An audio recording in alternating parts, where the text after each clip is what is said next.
He had everything a man could want: power, money, an empire built on blood and silence. But in one unguarded moment in Central Park, Rowan Moretti saw a little boy with steel-gray eyes laughing in the autumn sunlight, and the ground beneath the most feared mafia boss in New York simply fell away. The woman he'd let walk out of his life 4 years ago was standing 20 feet from him. And those children, those two small, laughing children, had his face. If you've ever watched someone lose everything they thought they wanted in a single heartbeat, stay with me. This story will cost you sleep. Drop a like and leave your city in the comments. I want to see how far this story travels. The morning started the way most of Rowan Moretti's mornings started, with someone lying to his face. It was Marcus Gallo, his head of East Side operations, standing in the kitchen of Rowan's penthouse with a cup of coffee he hadn't been offered and a story that didn't quite line up. Something about the Delancey Street collections being short 3 weeks running. Something about a new crew moving product through the waterfront without proper tribute. The words were organized and calm, and Rowan listened to all of them with the particular stillness he'd learned from his father, who'd learned it from his father before him. That quality of attention that made men feel simultaneously heard and endangered. "You're telling me you don't know who authorized the waterfront access," Rowan said. "Not yet. We're working it." "You've been working it for 3 weeks." Marcus shifted his weight, barely perceptible, but Rowan noticed the way a man notices a change in weather. Not through thought exactly, but through something older and more physical. The small adjustment in Marcus's right shoulder. The breath that came a half beat too slow. "Give me until Friday," Marcus said. Rowan looked at him for a long moment. The kitchen was all clean lines and cold light, the kind of interior that cost more money than Marcus would see in 5 years of tribute collection, and it said nothing whatsoever about the man who lived there. That was intentional. "You have until Thursday," Rowan said. "And Marcus, when you come back Thursday, come with something real. I've got patience for a lot of things. I don't have patience for men who think I can't tell the difference between a report and a performance." Marcus left. Rowan stood at the window with his coffee and watched the park below. The trees had gone full color in the last week, that aggressive New York autumn that arrived without warning and stripped everything bare before you'd adjusted to the change. He'd always found something honest about it. The trees didn't negotiate with the season. They just let go. Celeste came in behind him in a robe, her dark hair pinned up from the shower, moving through the kitchen with the confident ease of a woman who understood that every space she occupied was made more beautiful by her presence, and who had never once questioned whether she deserved it. She was extraordinary. She was also, Rowan understood on some level he rarely examined, performing a version of herself specifically calibrated to what she believed he needed. He did the same for her.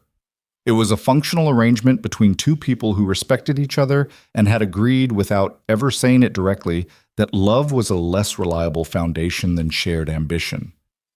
"The Langley Gallery opening is tonight," she said, pouring herself coffee. "I confirmed the car for 7. "I know. You look like you didn't sleep." "I slept fine." She studied him for a moment with those precise dark eyes that missed very little. "Marcus?" "Marcus is fine. Are you wearing the navy?" The redirect worked because she let it work. She smiled, a real one actually, the kind that reached the corners of her eyes, and told him the navy was at the cleaners and she was thinking the emerald instead, and Rowan said emerald was better, which it was, and the conversation moved smoothly forward the way their conversations always did, frictionless and well-managed, and by the time she disappeared back into the bedroom, he'd finished his coffee and was thinking about something else entirely. He was thinking about Thursday and Marcus and the particular way a man's shoulder moves when he's protecting a secret. The walk through Central Park was Celeste's idea, suggested 2 nights earlier at dinner as a thing that normal couples did on weekday mornings when the weather was good. Rowan had agreed partly because she was right that they almost never did anything that could be classified as normal, and partly because he had 3 men in the park at all times anyway, and the open air made surveillance marginally cleaner than closed venues. He did not say the second part. They walked the path along the reservoir, Celeste in a camel coat with her arm through his, talking about the gallery opening and the charitable foundation board she was considering joining, and whether they should spend Christmas in Aspen or her family's place on the vineyard, Rowan was present enough to respond to all of it, while a separate and continuous part of his mind tracked the three men he could see and calculated where the fourth, who he could not see, was positioned. He had been running this kind of parallel processing since he was 17 years old. It was not something he'd ever been able to fully turn off, and he no longer tried. They turned south near the playground. He heard the children before he saw them. That particular frequency of genuine laughter that playgrounds generate, the kind that doesn't perform itself for any audience, just exists because something is funny, and the small body producing it has no mechanism yet for containing it. He registered it the way he registered most sensory input in public spaces: filed, categorized, dismissed. Then he saw her. She was standing near the far bench, not sitting, the way a mother stands when she's watching two children simultaneously and needs to be able to move in any direction. She had one hand raised to shade her eyes from the angled morning light, and she was laughing at something, at one of the children, a small girl who had apparently done something spectacular on the climbing structure, and the laugh was exactly the same. 4 years, and the laugh was completely, devastatingly identical. Rowan stopped walking. Celeste said something. He didn't hear it. The boy was chasing a pigeon with the focused intensity of someone who genuinely believed this time was going to be different. This time the pigeon would cooperate, and he had dark hair that caught the light. And when he turned to shout something at his sister, Rowan saw his face. He saw his own face. Not similar, not reminiscent. His face, scaled down to 3 years old, running across a playground in Central Park on a Tuesday morning in October. The girl turned a moment later, and Rowan looked at her and felt something shift in the center of his chest that had nothing to do with fear and nothing to do with the kind of feeling he had language for. She had Alara's smile. She had his eyes. She had, and this was the part that hit him like a physical thing, like stepping off a curb in the dark, she had his exact expression when she looked at her brother. That particular combination of exasperation and helpless affection. He'd seen it in mirrors his whole life and never known what it looked like from the outside. Alara looked up. Their eyes met and held for what felt like a long time and was probably 2 seconds. He watched her register him. He watched her face go through something rapid and complicated. Shock first, then something harder, then a decision. She bent to the children with a word he couldn't hear across the distance, and her hand found the boy's shoulder and the girl's wrist, and she moved. Fast, smooth, the practiced movement of someone who had rehearsed exactly this. Rowan, Celeste's hand on his arm. Rowan, do you want to keep walking, or? Yeah, he said. Yeah, let's walk. He walked. He kept his face arranged the way it needed to be arranged, but something in him was still standing at that playground, watching Alara Quinn move away from him with 2 children who had his eyes, and the part of him that was still standing there was not calm at all. He didn't sleep that night. He lay in the dark beside Celeste, who slept with the enviable completeness of someone with a clean conscience, and he stared at the ceiling and ran the numbers the way he always ran numbers when something didn't add up. Alara had left 4 years ago. The twins appeared to be approximately 3 years old, maybe just past 3. The timing was exact. The timing was not coincidental. He was a man who did not believe in coincidence professionally or personally. He got up at 3 in the morning and went to the study and sat in the dark for a while, not drinking, not doing anything, just sitting with the particular weight of understanding that your life has just changed shape and you haven't processed what that means yet. Then he called Dominic Varga. Dominic was his consigliere, his most trusted man, the person in Rowan's orbit who operated with something approaching actual ethics, which, in the context of the Moretti Syndicate, meant he kept his word, protected civilians unless directly ordered otherwise, and had never once misled Rowan about anything consequential.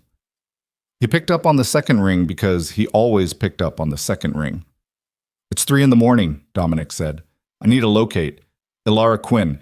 She may have a business, something with cafes, maybe in Brooklyn or Lower Manhattan. She has 2 children, approximately 3 years old, twins. Silence on the line. Dominic knew who Alara Quinn was. He'd been there 4 years ago, on the periphery of the situation. He was one of 2 people in Rowan's organization who understood what had happened and had been discreet enough or wise enough never to bring it up again. You sure? Dominic asked. I saw her today. Another silence, longer this time. Okay, Dominic said finally. I'll have something by morning. And Dom, clean. Nothing aggressive. She's not an enemy. I know who she is, Rowan. He hung up and sat in the dark for another hour, and what he kept returning to was not the question of whether those children were his. He already knew the answer to that question with the kind of certainty that bypasses logic entirely and lives somewhere in the bones. But the question he'd been successfully not asking for 4 years, which was why she had left.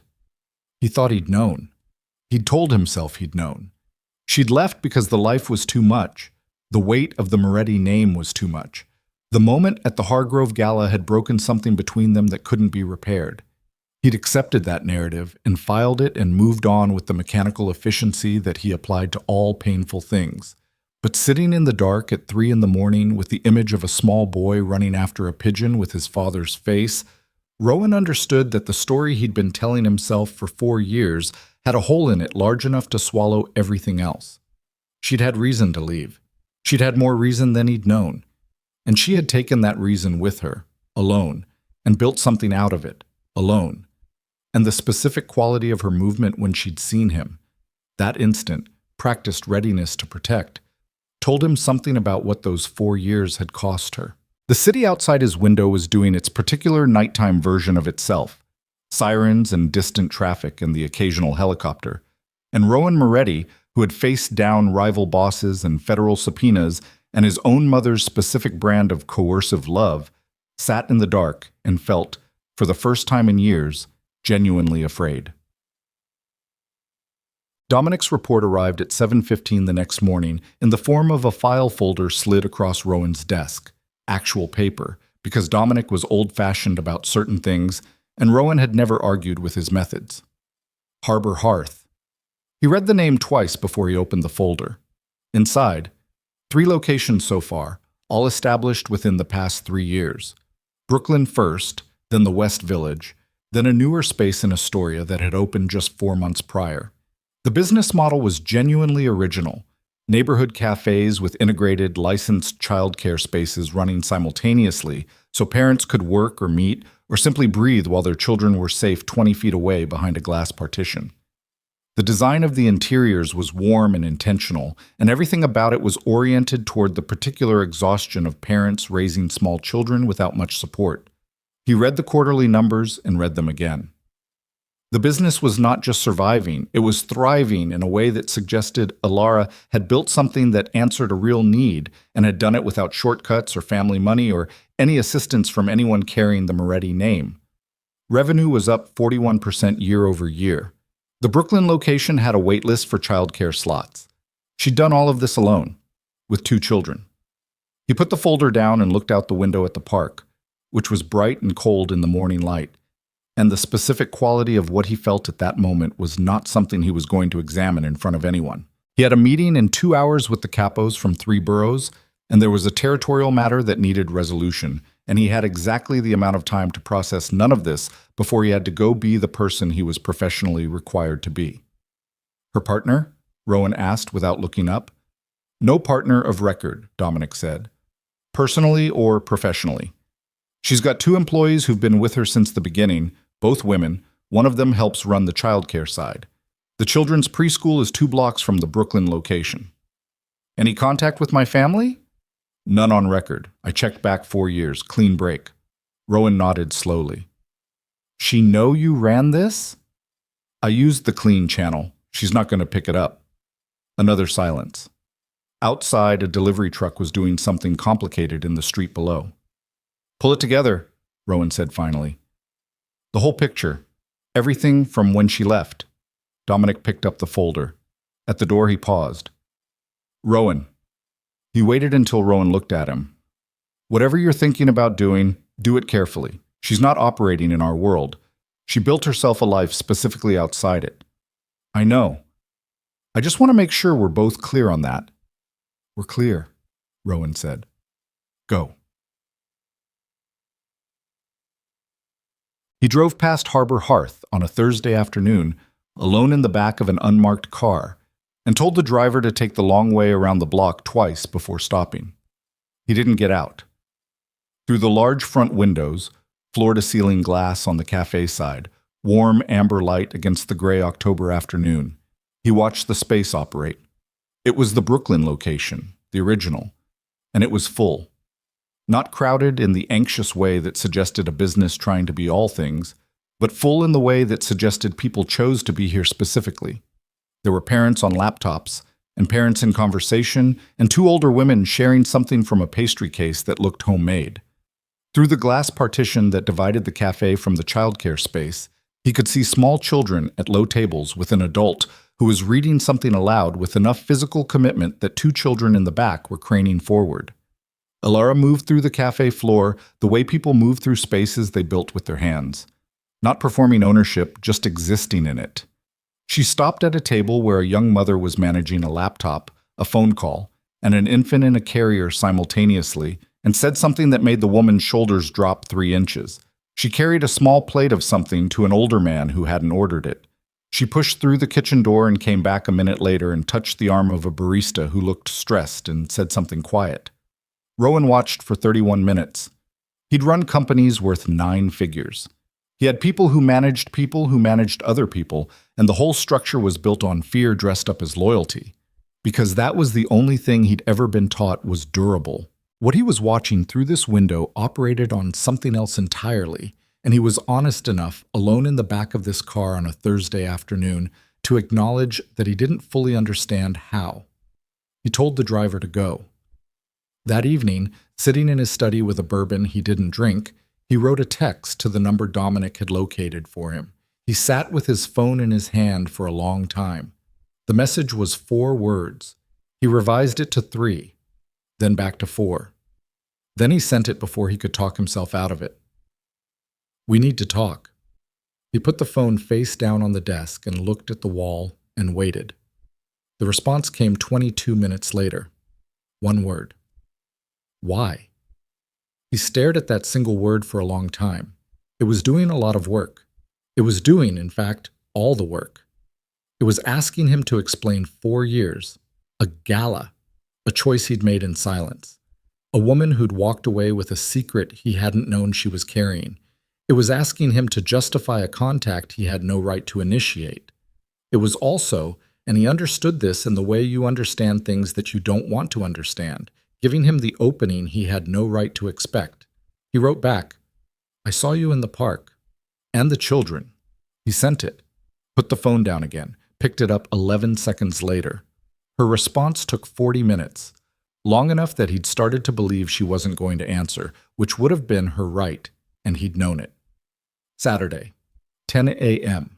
The cafe is closed Saturdays until noon. Come alone. He read it 3 times. Then he set the phone down and let out a slow breath and realized, in the quiet of his study in the most secure building in Lower Manhattan, that he was terrified in a way he hadn't been terrified since he was a boy. Not of Alara, not of what she might say, of what it would mean to sit across from the truth of what he'd done and be required to look at it without the armor of a role or a title or a room full of men whose fear of him created the impression that he was in control. He poured the bourbon down the sink and went to bed and lay there in the dark for a long time, listening to Celeste breathe, and thought about a little boy chasing a pigeon across a playground with his face and his relentlessness and his absolute refusal to accept that this particular pigeon was not going to stop. Saturday arrived the way important days always do, unremarkably, without any atmospheric acknowledgement of their weight. It was overcast and cold, and someone on the street below was having an argument about parking, and Rowan was up at 5 and at the window by 5:15, watching the city go about its early morning business, which was mostly delivery vehicles and dog walkers, and the particular silence of a city that hasn't fully woken up yet. He dressed without waking Celeste. Dark jacket, no tie, nothing that announced itself. He took no driver. He walked the 12 blocks to the subway, which he hadn't done in, he genuinely couldn't calculate how long, and took the B train to Brooklyn in a car with 4 other people at 9 on a Saturday morning, and none of them knew who he was. And he sat with his hands on his knees and watched the stops go by and felt the particular neutrality of being anonymous in a city that rarely offers it. Harbor Hearth was dark from the outside when he arrived, the chairs still up on the tables visible through the glass. But the door was unlocked. He pushed it open. The space smelled like coffee and something warm baking. Not a performed smell, not an ambient strategy, just the actual smell of a kitchen that had been in use since early morning. In the stillness of a closed cafe, the space was even clearer than it had been through the car window. She'd put something real into every surface of this place. The wood of the tables was worn at the edges in the way that only time creates. The artwork on the walls was local. He could see the hand-lettered signatures in the corners. The childcare space beyond the glass was dim, but he could see small wooden animals lined up carefully on the low shelves the way someone young and methodical had arranged them. Alara came out of the kitchen with 2 mugs. She set them on the counter and looked at him and didn't say anything for a moment. And he used that moment to look at her properly, something he hadn't allowed himself to do at the park. She was 34 now. There were new lines at the corners of her eyes and something in the set of her jaw that hadn't been there 4 years ago. A quality of having been tested and having come through it that took up space in a way it hadn't before. She wore her hair shorter. She looked tired in the way of someone who doesn't stop moving long enough to stop being tired, but it wasn't defeat.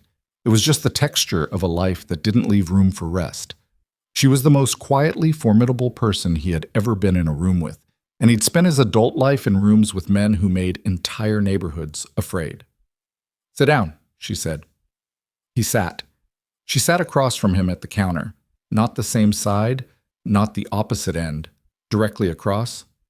The way you sit when you're not trying to make anything easier than it actually is. He looked at the coffee she'd made him. She remembered how he drank it. "You shouldn't have texted," she said. "I want to say that first so it's clear." "I know. I have a life here, Rowan. I have 2 children and a business and a life that is entirely separate from anything with your name on it. I built that deliberately." "I know that too." "So why?" It wasn't a question, it was a charge. He looked at her. "Because I saw him, Alara. I saw Elias's face." The name landed in the space between them. She'd been watching him with the controlled steadiness of someone who'd prepared for this conversation. But at the sound of her son's name in Rowan's mouth, something shifted in her eyes. Not fear exactly, but something more complicated. The awareness that the boundary she'd maintained for 4 years had just become permeable. "How do you know his name?" she asked, very quietly. "Does it matter?" "Yes, it matters a great deal." Dominic ran a locate, nothing invasive, business records, enrollment records. He identified the children's names and ages. He watched her process this and added, because she deserved the specific truth. "I needed to know if I was right about what I thought I saw." And I was right. She let out a slow breath through her nose. Her hands were flat on the counter, and she was looking at them. Then she looked up. "What do you want, Rowan?" "I want to understand what happened." "You know what happened." "I know part of it. I know the gala.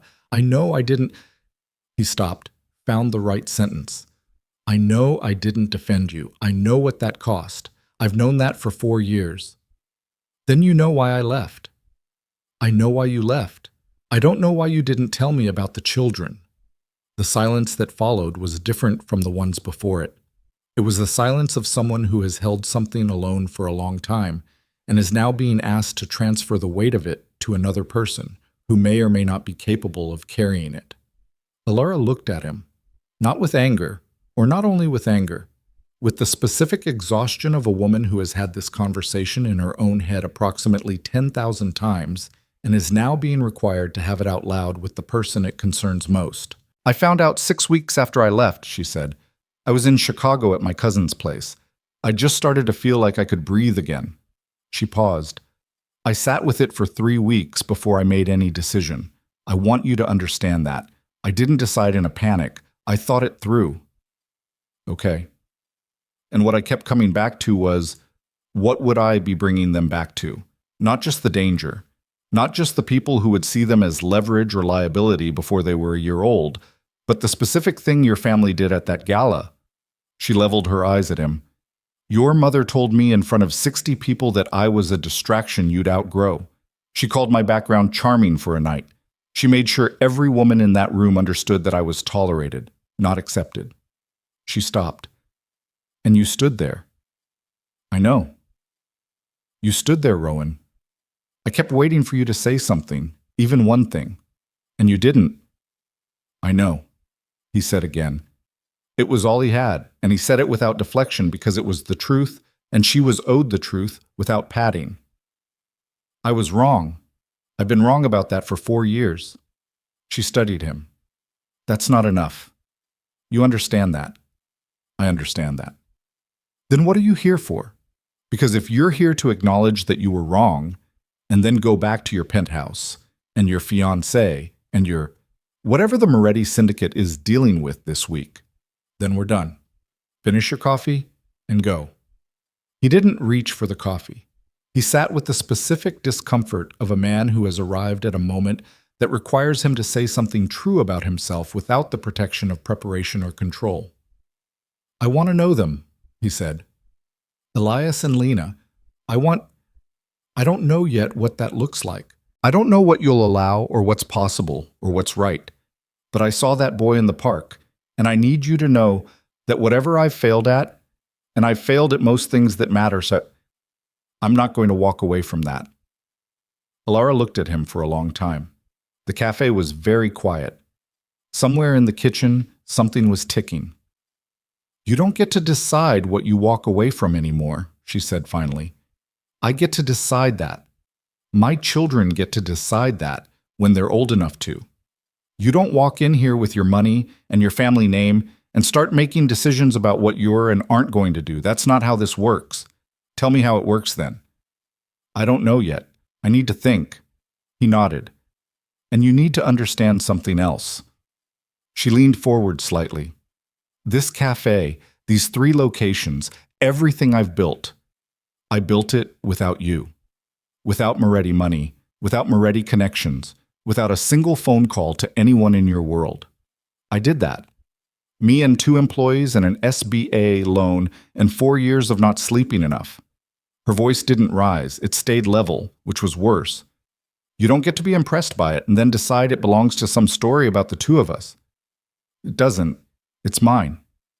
I know that. Do you? Yes, he said, and he meant it. She sat back, picked up her own coffee and drank it, and set it down. The silence between them had changed again. Still not comfortable, but different in texture. Something had been said. Something real had been exchanged. I'm not asking you to forgive me, Rowan said. I don't think I've earned the right to ask for that yet. You haven't. I know. He looked at the partition glass, at the small wooden animals lined up in the dark of the childcare space. I just want to not make the same mistake twice. From somewhere in the building, from upstairs, from what must be a living space above the cafe, came the sound of small feet on a wooden floor. Then a door. Then a voice, high and matter-of-fact, saying something about being hungry. Alara looked at the ceiling. Something crossed her face, love and exhaustion and the specific private grief of a moment you've been dreading. And she stood. You need to go, she said, before they come down. Rowan stood. He picked up his jacket from the stool. He looked at her. Thank you for talking to me, he said. She didn't respond to that. She walked to the door and held it open, and he went through it into the cold Brooklyn morning, and she closed it behind him, and he heard the lock turn. He stood on the sidewalk for a moment. From somewhere above him, through the second-floor window, he could hear 2 children's voices now. Not the words, just the sound. The particular frequency of 2 children who have always had each other, talking the way people talk when they're sure of the audience. He stood there longer than he should have. Then he started walking. He was halfway to the subway when his phone rang. He looked at the screen. Dominic. He let it ring twice before he answered. We've got a problem, Dominic said. What kind? The Zaretti crew. The waterfront thing you had Marcus running down. It wasn't a crew. It was Zaretti directly. And it wasn't product. They've been running surveillance on the Delancey operation for 6 weeks. We've got a source saying they're making a move on the east side by end of month. Rowan stopped walking. Around him, Brooklyn on a Saturday morning continued its version of itself. A woman with a stroller, two teenagers on bikes, a bodega opening its security gate with a sound like a chord. "How solid is the source?" he asked. "Solid enough that I'm calling you on a Saturday." He looked back down the block at the warm front windows of Harbor Hearth, still visible from here, glowing amber against the gray sky. "Pull together everything we have on Zaretti's East Side infrastructure," he said. "I want it on my desk by tonight." "Done. And Rowan, the commission is going to hear about this. Zaretti moving on our territory without going through them first is a declaration. They're going to expect you to respond." "I know what it is," Rowan said. "Just get me the file." He hung up and kept walking. The thing he didn't say to Dominic, the thing sitting in the back of his chest like something he'd swallowed wrong, was that the Zaretti situation had just handed his enemies exactly the leverage they needed to make the next few months very dangerous for anyone in his orbit, anyone connected to his name, any vulnerability someone might try to exploit. He reached the subway entrance and stopped with one hand on the railing. Two small wooden animals lined up in a dark room, a boy with his face, a door that had just been locked against him by the only person who had both the power and the right to keep it closed. He went down the stairs. The train came and he got on and sat with his hands on his knees and watched the stops go by toward Manhattan, where Celeste was probably awake by now reading something at the kitchen table, where his penthouse sat 30 floors above a city that was, he understood now with a clarity that felt almost physical, about to become significantly more dangerous than it had been when he'd walked out of it this morning. The train pushed through the dark beneath the river, and Rowan Moretti sat very still and understood, with the specific helplessness of a man who can control most things and has just discovered what can't be controlled, that the two separate crises now running in parallel through his life were not going to remain separate for long. The Zarettis were circling, and somewhere in a warm cafe in Brooklyn, his children were eating breakfast, and the woman who'd built everything alone was the only thing standing between his world and theirs. And she had no idea that his world had just gotten a great deal more interested in finding his vulnerabilities. The train broke into the open light of the bridge approach, and the city came into view, and Rowan looked at it without the usual satisfaction and thought, "I have until the end of the month." He didn't know yet that he had less. The Zaretti file was on his desk by 9 that evening, and it was worse than Dominic had suggested on the phone. Rowan sat alone in his study with the file open and a glass of water. He wasn't drinking and read through it twice without stopping. 12 pages of surveillance reports, financial records, and intercepted communications that Dominic's people had been quietly assembling for the better part of 3 weeks without telling him, which meant Dominic had known something was wrong before Marcus had come in with his carefully arranged non-answers, which meant the problem in his own house ran deeper than one man's shoulder shifting a half-beat late. The Zaretti family had been operating out of Red Hook for 11 years under a loose agreement with the commission that gave them the waterfront south of Atlantic Avenue in exchange for tribute and neutrality on everything north of it. For 11 years, that agreement had held. For 11 years, Santo Zaretti had been the kind of neighbor you didn't think about much, present, functional, not ambitious enough to be dangerous. Something had changed. The surveillance log showed Zaretti crew members photographing Moretti delivery routes on 6 separate occasions over the past 2 months. The financial records showed 3 cash transfers to a shell company in Delaware that Dominic's people had traced back to a former Moretti capo named Benedito, who'd been quietly pushed out 18 months ago over a disagreement about tribute allocation. And the intercepted communications, phone calls run through a relay that had taken Dominic's tech people 4 days to crack, included a conversation between Santo Zaretti and someone whose voice had not yet been identified, recorded 12 days ago, in which Zaretti said, with the particular calm of a man who has made a decision and is past the point of reconsidering it, "The boss has a distraction now. We use it." Rowan read that line 3 times. He closed the file. He sat in the quiet of his study and listened to the sounds of the apartment. Celeste in the bedroom, the low murmur of something she was watching on her tablet, the city below doing its Saturday night version of itself.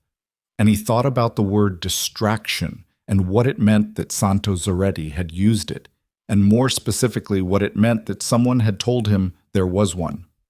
He picked up his phone and called Dominic. The voice on the Delaware call, he said when Dominic picked up. How long to identify it? We're working it. Could be 48 hours. Could be less if we get lucky. Get lucky faster and pull Marcus off the east side until we know what we're dealing with. Silence on the line. You think it's Marcus. I think I don't know who it is, which means I trust nobody in the east side structure until I do. That's going to create friction. Marcus can handle friction. He's been managing friction for 3 weeks without telling me the source of it. He can manage a reassignment. Rowan paused. Do it quietly. I don't want him to know it's a reassignment. Give him something in the Bronx that looks like an expansion opportunity. He'll know. Let him know. Let him sit with it. He looked at the closed file on his desk. And Dom. Who else knew about Ilara? Before today. Who in the organization knew she existed? The pause on the other end was 2 seconds too long. Dominic. 3 people, Dominic said carefully. Me, obviously, your mother, and Benedetto. He was your father's consigliere before you restructured. He was present at the Hargrove Gala. Rowan looked at the wall. Benedetto, who was now connected to a shell company receiving funds from the Zoretti family, who had been pushed out 18 months ago and had been quiet ever since in the specific way of men who are not done but are waiting. Okay, Rowan said very quietly. Rowan, I'll call you in the morning. He hung up. He sat for a long time without moving. Then he opened the file again and turned to the last page, which was a single photograph taken by one of Dominic's people. He understood that now, though he hadn't asked for it, of Harbor Hearth's Brooklyn location, exterior, from across the street. Time stamped 4 days ago, meaning Dominic had been watching the location before Rowan had even made contact. He appreciated the protection.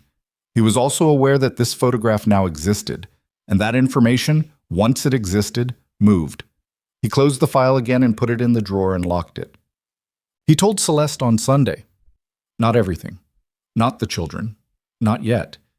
Because he didn't know yet what the children meant in terms of what he was going to do, and he refused to have that conversation before he understood his own position in it. But he told her that there was a territorial situation developing with a neighboring family that the next few weeks were going to require his full attention and that he might need to restructure some commitments. She listened from her side of the breakfast table with her coffee in both hands and her eyes on him, and when he finished, she said, How bad? Manageable, he said, if we move correctly in the next 2 weeks. And if you don't move correctly? Then it's worse than manageable. She nodded slowly. She was a woman who understood that there were categories of information she was given and categories she wasn't, and she had made her peace with that division years ago in exchange for the parts of this life that she had decided were worth the trade. She was not naive. She was in fact remarkably clear-eyed about what she had and hadn't signed up for. The gallery dinner Tuesday, she said. The Harmon Foundation is going to be there. I need you present for that one. I'll be there. Actually present. Not... She made a small gesture that indicated the specific quality of his absence when he was physically in a room, but somewhere else entirely. I'll be there, he said again. She looked at him for a moment longer than the answer required. Something else happened, she said. It wasn't a question. The Zoretti situation is enough. I know, but something else happened. She set down her coffee. You've been doing this... Another small gesture, this one toward his face, since Saturday morning. That's not Zoretti. I know what Zoretti looks like on you. Rowan looked at her. She was right, and she knew she was right, and they both knew that the conversation they were not having was one they would eventually be required to have, and neither of them was ready for it in this kitchen on a Sunday morning over coffee. I'll tell you when I can, he said. She held his eyes for a moment. Then she picked up her coffee again. Okay, she said. Simple. Clean. The particular grace of someone who knows which battles to choose. He loved her for it, in the way he could love her, which was genuinely and with complete loyalty and with an absolute clear-eyed understanding that it was not the same thing as what he'd felt in Central Park, with his heart throwing itself against his ribs at the sight of a small boy's face. Monday arrived with the specific brutality of Mondays that follow weekends where nothing was resolved. Rowan was at the Moretti Group offices on the 42nd floor of a building in Midtown by 7:30, which was the legitimate face of the operation. Real estate holdings, property management, 2 hotel properties, a development arm that had recently broken ground on a mixed-use tower in Long Island City.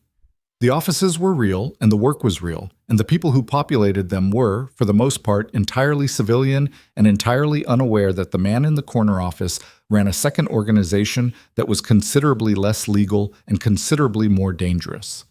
He had 3 legitimate meetings before noon and sat through all of them and handled everything that needed handling and said nothing to anyone about anything that mattered. At 12:15, Marcus Gallo appeared in his doorway. Rowan had expected this. He'd told Dominic to deliver the Bronx reassignment notification first thing this morning, which meant Marcus had had approximately 4 hours to arrange his face into whatever expression he'd decided on. The expression he'd decided on was calm, cooperative, mildly confused. "You got a minute?" Marcus said. "Sure." Rowan gestured to the chair across the desk. Marcus sat. He was a compact man in his mid-40s, dark suit, hands that were too still on his knees, which was itself a tell. Marcus's hands were usually moving. "Dominic told me about the Bronx thing," Marcus said. "I wanted to come to you directly." "Okay. I just want to make sure I understand the situation. Is there a problem with my work on the East Side? Because if there's a specific concern, I'd rather address it directly than—" "There's no specific concern," Rowan said. "The Bronx opportunity is real, and I need someone senior on it." Marcus looked at him. The calm, cooperative expression did something small around the eyes. "Rowan, we've worked together for 9 years." "We have." "Then tell me straight, what did I do?" Rowan looked at him across the desk and used the silence the way his father had taught him. Not as a weapon exactly, but as a mirror. He watched Marcus watch him, and he watched what happened in Marcus's face in the absence of an answer, and what happened was specific and instructive. It wasn't the blankness of a man with nothing to hide. It was the careful maintenance of a particular expression by someone who had decided which expression to wear. "You didn't do anything," Rowan said. "The Bronx needs attention. You're the right person for it. And the Zaretti situation on the East Side is being handled." Another silence. Marcus's hands did something on his knees, not much, just a slight adjustment. "By who?" "By the people I've designated," Rowan said. "Is there something specific you wanted to tell me about the Zaretti situation, Marcus? Because this feels like a conversation that's working toward something." The question sat between them. Marcus looked at him for a long moment. Then something in his face shifted. Not guilt, exactly, or not only guilt. Something more complicated and more human than that. Something that looked, in its specific texture, like a man standing at the edge of a decision and discovering he doesn't have the nerve to make it. "No," Marcus said. "Nothing specific."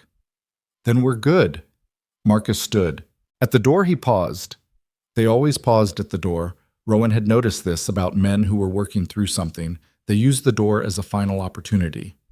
And said, without turning around, "Be careful with the Zaretti thing. They're not moving independently." He left before Rowan could respond. Rowan sat with that for 30 seconds. Then he picked up his phone and texted Dominic 4 words. "Marcus knows. Watch him." Tuesday's gallery dinner was everything Celeste had needed it to be. Clean, elegant, the right people saying the right things over food that cost more than it tasted. Rowan performed his role with the smoothness of long practice and said nothing wrong, and smiled at the right moments and made Celeste look exactly as she deserved to look, which was completely at ease in a room full of people who were all, to varying degrees, performing versions of themselves. He was home by 11 and at his desk by 11:15. The call came at 11:40. Unknown number, but the relay pattern was one he recognized from the file. The same channel the Zaretti communications had been routed through. He answered it. Silence for 2 seconds. Then a voice he didn't recognize. Male, older, controlled. "I think we should talk, Mr. Moretti, before things become uncomfortable for people who don't have anything to do with business." Rowan's hand was very still on the phone. "Who am I talking to?" Someone who has some information you'd probably prefer stayed private, and who has some requests that are, I think, reasonable given the circumstances. What information? There's a cafe in Brooklyn, the voice said, with the particular deliberateness of someone landing each word carefully. Harbor Hearth. Lovely place. The owner has 2 small children. The silence in the room was absolute. I want the Delancey Street territory, the voice continued. I want it transferred cleanly through the commission, with your endorsement, within 30 days. In exchange, the information about the cafe and its owner and her connection to the Moretti family stays between us. No one gets disturbed. The children stay safe. A pause. I think that's a very reasonable arrangement. Rowan said nothing. Mr. Moretti. I heard you, Rowan said. His voice was completely level. He had spent 20 years developing the ability to keep his voice completely level when everything beneath it was not, and he was using all of it now. I'll need a few days, he said. You have until Friday. Another pause. I want to be clear that this is a business arrangement. I have no interest in anyone being harmed. This is simply negotiation. The line went dead. Rowan put the phone down on the desk. He sat very still for a long time. Someone had connected Alara to his name and had converted that connection into a threat, which meant someone had provided that information, which meant the leak inside his organization was not about territory or tribute or the Delancey Street operation, or not only about those things. The leak was about Alara, about Harbor Hearth, about 2 children who had no idea what their father's last name meant in the specific context of the world he occupied. He thought about the photograph in Dominic's file, time-stamped 4 days ago. He thought about Marcus's carefully maintained expression and the specific thing it had done around the eyes when it slipped. He thought about Benedetto, quiet for 18 months, connected to the Zoretti money, present at the Hargrove Gala 4 years ago when a woman had been publicly humiliated and a man had stood there and said nothing. He picked up his phone. He did not call Dominic. He called Alara. It rang 4 times. He was composing himself for voicemail when she answered, her voice carrying the particular alert quality of someone answering an unknown call after 10 at night. It's Rowan, he said. A beat. I know. I need you to listen to me carefully. I need you to take the children somewhere else tomorrow. Not the cafe, not your apartment above it. Somewhere nobody connects to your name. The silence on her end was very brief. He was understanding more fully with every conversation, not a person who wasted time on panic. Why? Because someone knows who I am to you, and they're using it. Another silence, longer. He could hear her breathing through it. Not panicked, but the specific quality of breath that belongs to someone recalculating everything very fast. How bad? She asked. Bad enough that I'm calling you at midnight. Rowan, her voice was very controlled. Are my children in danger right now, tonight? I don't believe so, but I don't want to tell you you're safe when I'm not certain. That's honest, she said. I'll give you that. Alara, I have a cousin in New Jersey. I can take them there tomorrow morning, tell the cafe staff I'm sick, by a few days. Her voice was flat and functional, the voice of someone doing a task they resent having to do. But you need to understand something. Tell me. I built this life specifically to be outside your world. I made every decision for 4 years specifically, so my children would never be used as leverage by anyone. And now... She stopped. He heard her pull in a breath. Now I'm calling my cousin at midnight because of your name.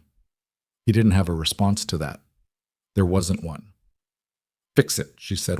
Whatever this is, fix it. And when you do, we're going to have a very different conversation than the one we had Saturday. She hung up. Rowan put the phone down and sat in the silence of his study and felt the specific weight of a man who has just understood that the 2 things he was trying to protect were now pulling against each other in a way that was going to require him to make a choice. He couldn't defer any longer, and that the choice was going to cost him something he could not yet calculate and had never been prepared to pay. He picked the phone up and called Dominic. I know who made the call, he said when Dominic answered. I need everything you have on Benedetto by 6 a.m., and I need you to pull the security detail off the Midtown office and put them on a residential address in Brooklyn. He gave Dominic the address of Harbor Hearth. Tonight, quietly. Done, Dominic said. Rowan, if Benedetto made that call, he did it with Zaretti money and somebody inside our structure feeding him the information. That's not just a leak. I know what it is, Rowan said. It's a coordinated move. Multiple people. This has been planned for months. I know. Then you know that however you respond to this, it has to be definitive. You can't half-answer something this size. The commission is going to be watching. Every capo in the city is going to be watching. If you look weak on this, I know, Dominic. His voice was very quiet. I know everything you're about to tell me. Get me the file. He hung up and sat alone in his study in the silence that follows a decision that isn't quite made yet, but is close enough to feel inevitable.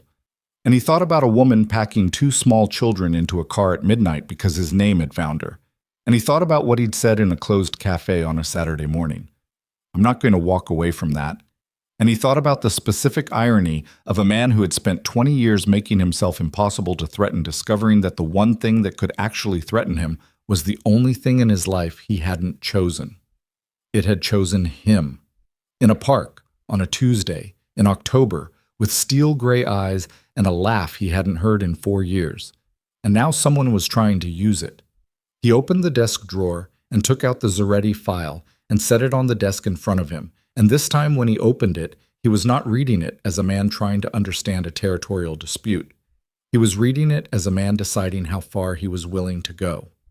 The Benedetto file arrived at 5:53 in the morning, 7 minutes before Rowan had asked for it, which meant Dominic had been up all night pulling it together and had not slept and was not going to mention either of those things. Rowan was already at his desk. He'd been at his desk since 2. He'd stopped pretending he was going to sleep somewhere around 1:15 and had made coffee and sat with the Zaretti file open and the city going dark outside his window and worked through the problem the way he worked through all problems, methodically, without sentiment, from the outside in. The Benedetto file changed the shape of the problem entirely. It was not a thin file. Dominic had assembled 18 months of financial records, movement logs, communication intercepts, and this was the thing that sat in Rowan's chest like something cold. A series of photographs taken at locations Rowan recognized. The private dining room at Cipriani, where the commission held its quarterly meetings. The parking structure beneath the Moretti Group building. The school 2 blocks from Harbor Hearth, exterior, children visible in the background, time-stamped 3 weeks ago. 3 weeks ago. Before Rowan had seen Alara in the park. Before he'd made any contact. Before anyone inside his current organization should have had reason to connect Alara Quinn to the Moretti name at all. Which meant the surveillance on Harbor Hearth had not been triggered by his visit to the park. It had already been running. He turned to the financial records. The shell company in Delaware had received 4 transfers over 8 months, not large amounts, nothing that would flag a routine audit. But the source, once Dominic's people had traced it back through 2 holding companies and a real estate LLC registered in Nevada, was not the Zaretti family. It was the Moretti Family Trust. Rowan read that line twice. Then he set the file down on the desk and looked at the wall for a long time. The Moretti Family Trust was controlled by 2 signatures, his own and his mother's. Vivienne Moretti lived in the family townhouse on East 73rd Street, 4 floors of limestone and old money, and the specific atmosphere of a woman who had spent 50 years making herself impossible to argue with. She was 67 years old and had buried a husband, outlasted 2 federal investigations, and raised 1 son entirely alone after the first investigation took her husband's freedom for 6 years. And she had done all of it with the particular composure of someone who understood that emotion was a resource to be deployed strategically rather than expressed honestly. Rowan arrived at 7:15 in the morning without calling ahead. The housekeeper let him in with the look of someone accustomed to things happening in this house without announcement, and led him to the morning room, where Vivienne was already at the table with her coffee and the financial pages, dressed as though she'd been expecting company for hours, because she always dressed as though she'd been expecting company, because being caught unprepared was a category of failure she didn't recognize. She looked up when he came in. She looked at his face. Something moved behind her eyes. Very fast, very small, the specific flicker of a woman who has been anticipating a conversation and is now recalculating how much he knows. "You're early," she said. "I didn't sleep." He sat across from her without being invited. "I want to talk about the Delaware account." The financial pages went down.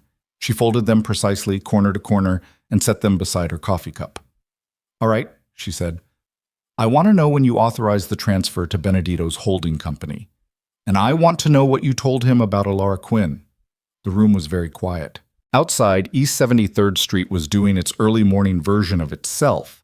A dog walker, a delivery. The particular hush of a neighborhood where money insulates against noise. Vivian looked at him with the expression she used when she was deciding how to arrange the truth.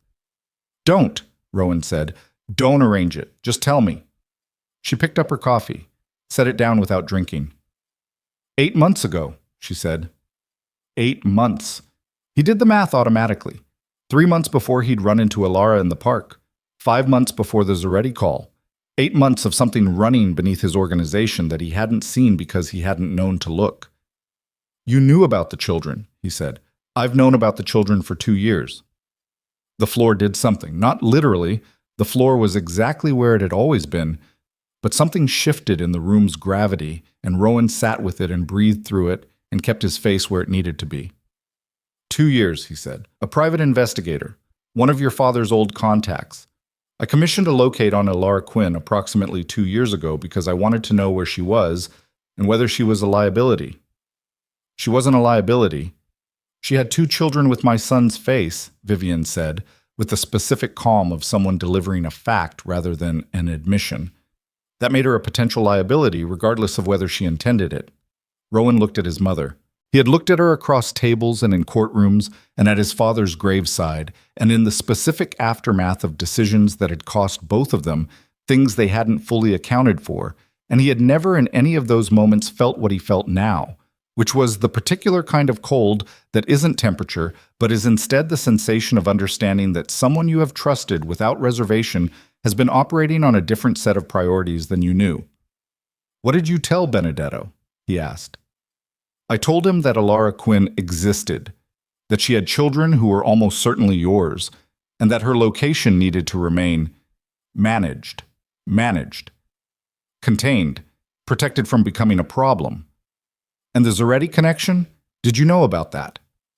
A pause. Brief but real. "Benedetto assured me he was handling the matter through private channels. I was not aware he had engaged the Zaretti family." "That's a very careful sentence, Mother." "It's an accurate one."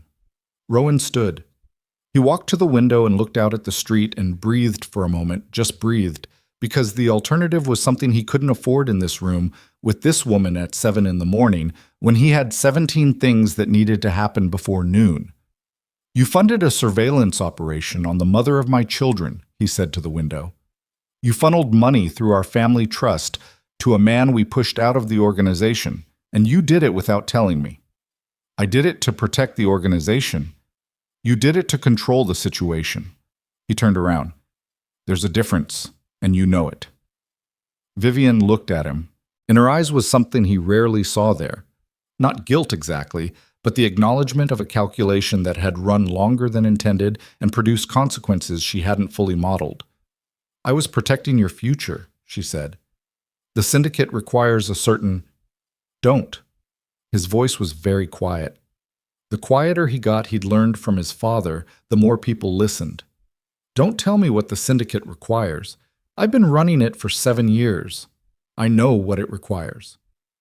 "Then you know that a woman with 2 illegitimate children and a public business connected to your name is a vulnerability that every rival family in the city will eventually attempt to exploit."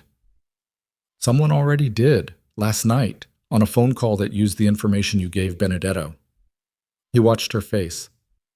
"Did you think he was going to keep it between the 2 of you? Benedetto spent 18 months building a case against me with every piece of information he could find. You handed him the most useful piece he had." Vivian's jaw moved very slightly, the first real crack in the composure. "That was not my intention." "I know it wasn't your intention. Your intention was to manage something quietly and keep me from making a decision you thought was wrong. But what you actually did was put two children in a photograph taken outside their school 3 weeks ago by people who are now using them as leverage. He picked up his jacket from the chair back. I need you to understand that, not the intention, the actual outcome. He walked to the door. Rowan. Her voice stopped him. He turned. She was still at the table, coffee cup untouched, financial pages folded beside it, the whole careful tableau of her morning exactly as he'd found it, except that something in her face had moved. Not much, but enough. Whatever you're planning to do, think about what it costs the family. He looked at her for a long moment. I am thinking about the family, he said. I'm just not thinking about the same one you are. He left. Dominic was waiting in the car outside. Rowan got in and the car pulled into traffic, and Dominic didn't ask how it had gone because the specific quality of Rowan's silence answered that question without requiring a conversation. Marcus, Rowan said after 2 blocks, we picked up a communication this morning, encrypted, but our tech cracked the relay in about 40 minutes. Dominic handed him a phone with a transcript on the screen. He called Benedetto 4 days ago, before the Bronx reassignment, before we moved the security detail to Brooklyn. He told him you'd made contact with Alara Quinn and that you'd been to Harbor Hearth personally. Rowan read the transcript. It was 3 exchanges, short, functional, the communication of 2 people who had practiced efficiency. Marcus had told Benedetto the visit had happened. Benedetto had said, Friday. Use the relay we discussed. Marcus had said, understood. The midnight call had been on Friday. Where is he now? Rowan asked. At the Bronx property you sent him to. We have 2 people on him. Bring him in. Dominic nodded. He made a call, said 3 words, hung up. The city moved past the car windows, Midtown giving way to the upper stretches, the morning traffic thickening, yellow cabs and delivery trucks, and the ordinary machinery of a city going about its business with no awareness of anything. There's something else, Dominic said. His voice had a quality Rowan recognized. Dominic Varga had been in difficult conversations with difficult people for 30 years, and he had developed a specific register for information he didn't want to deliver. Careful, flat, slightly slower than his normal pace. Tell me, Rowan said. The voice on the original call, the one we couldn't identify Tuesday night, and he paused. We identified it this morning. Rowan waited.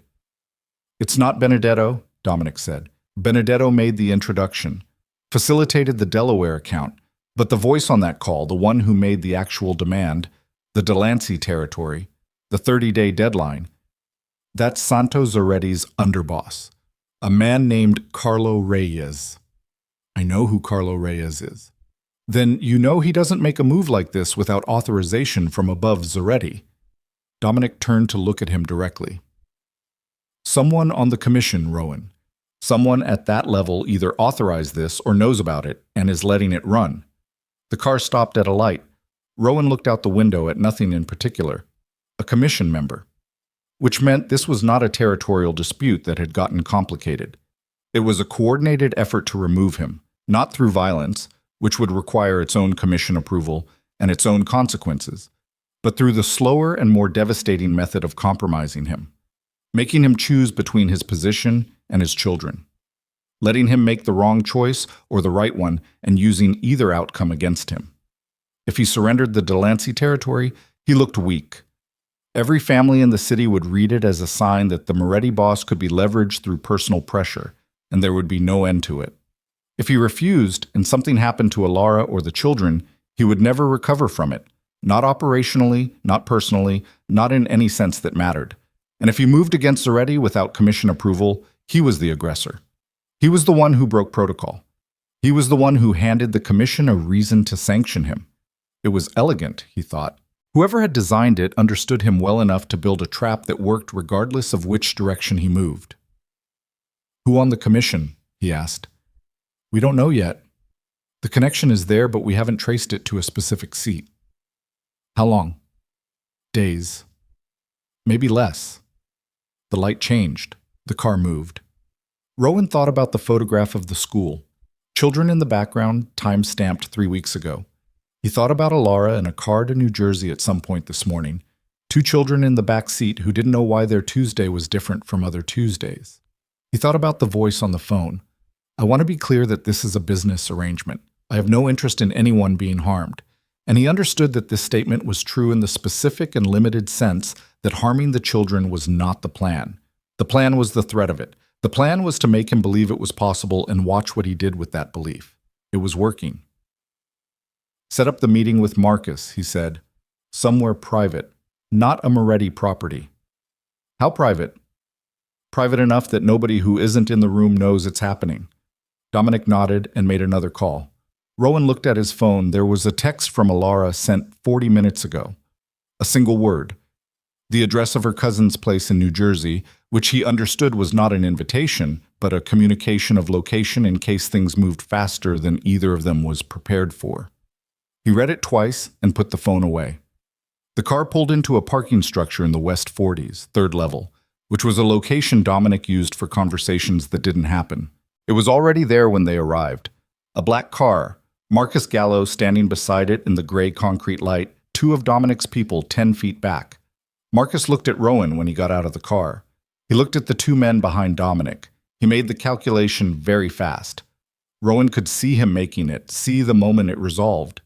And whatever Marcus had planned to say when they arrived rearranged itself into something else.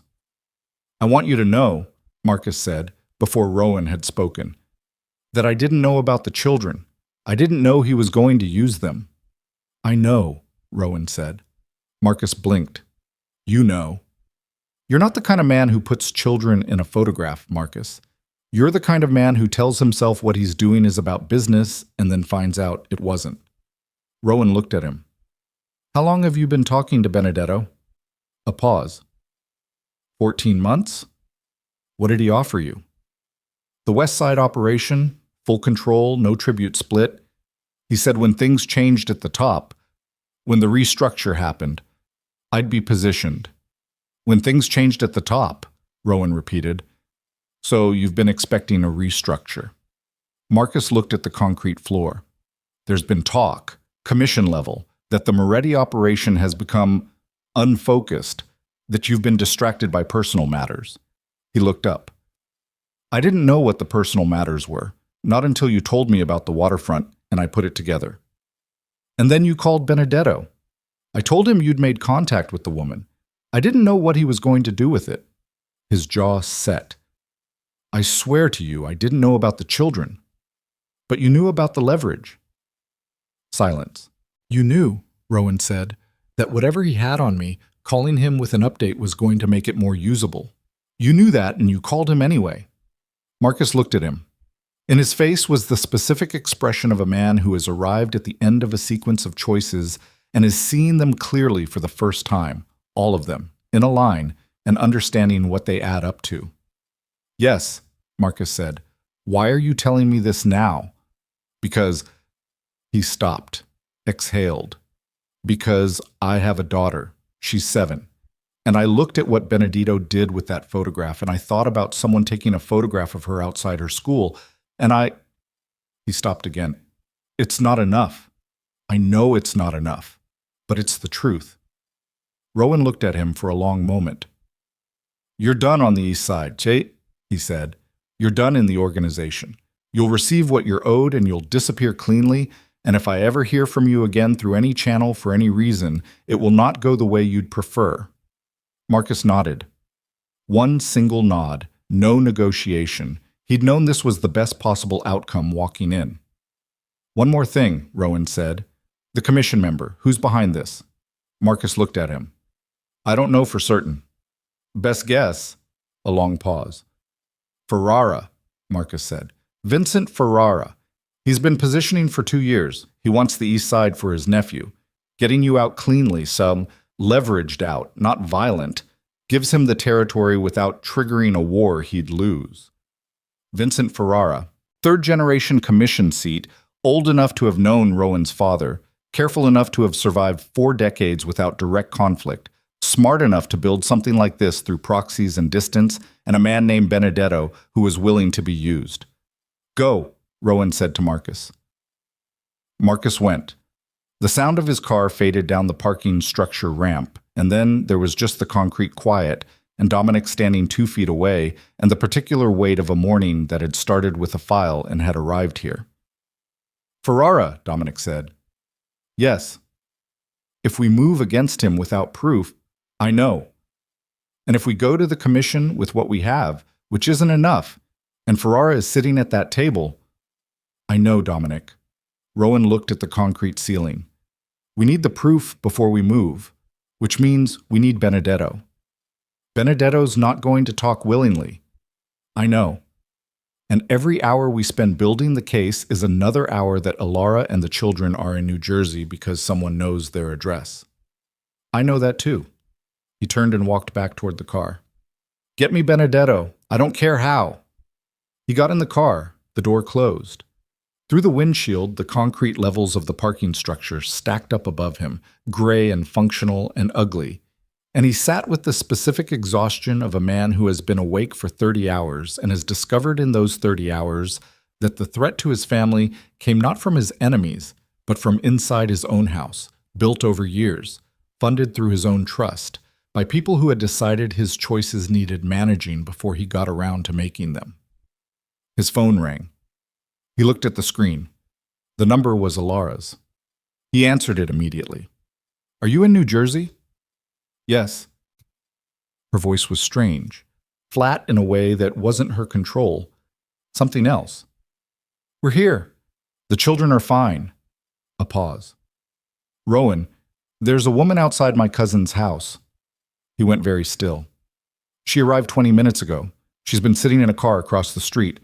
My cousin doesn't know her. I don't know her." Another pause. "She's not doing anything, just sitting there."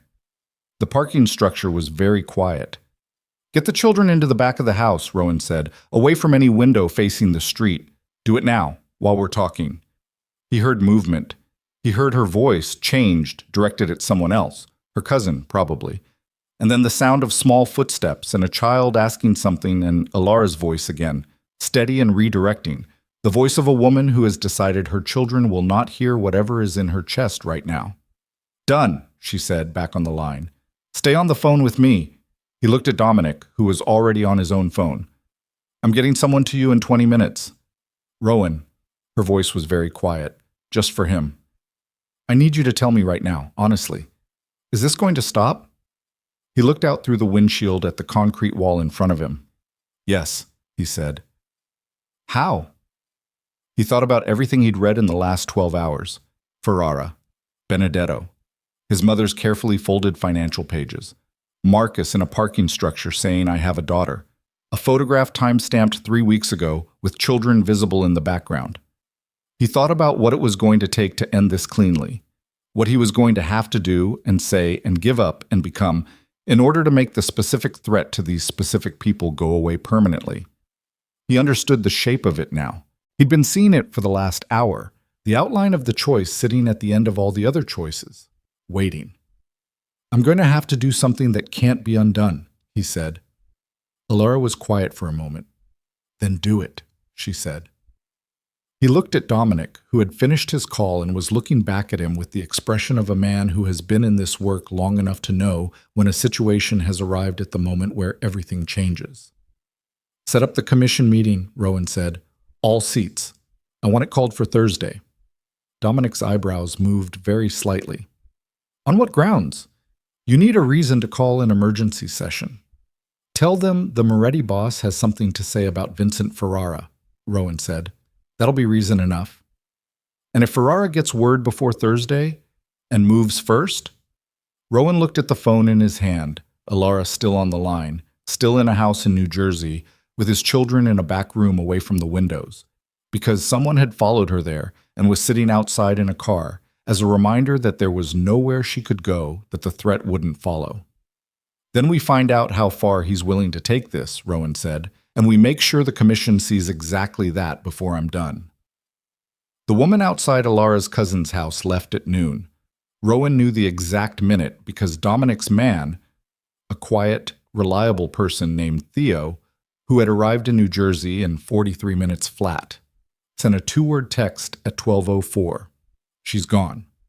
which meant she'd been instructed to leave, which meant someone knew Rowan had sent protection, which meant the surveillance on Alara's location was tight enough to detect a single unmarked car arriving in a residential neighborhood in under an hour. That told him something about the size of what Ferrara had built.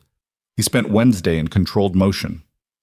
Meetings that needed to happen, calls that couldn't wait, the ordinary machinery of a legitimate business empire that required his actual attention regardless of what was running underneath it.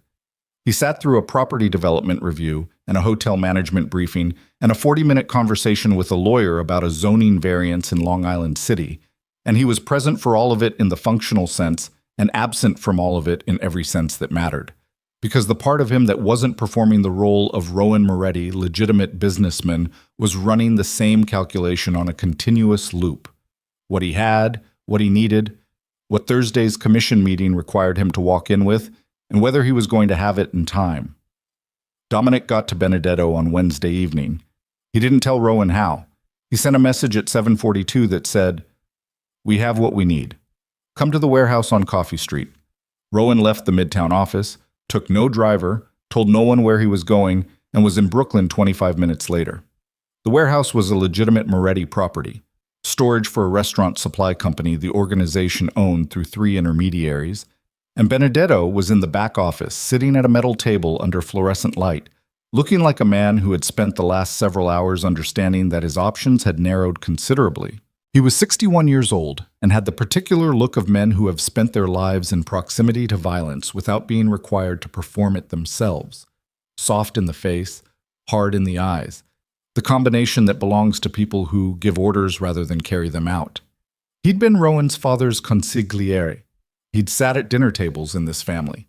He'd watched Rowan grow up. He looked at Rowan when he came in and said nothing. Rowan sat across from him.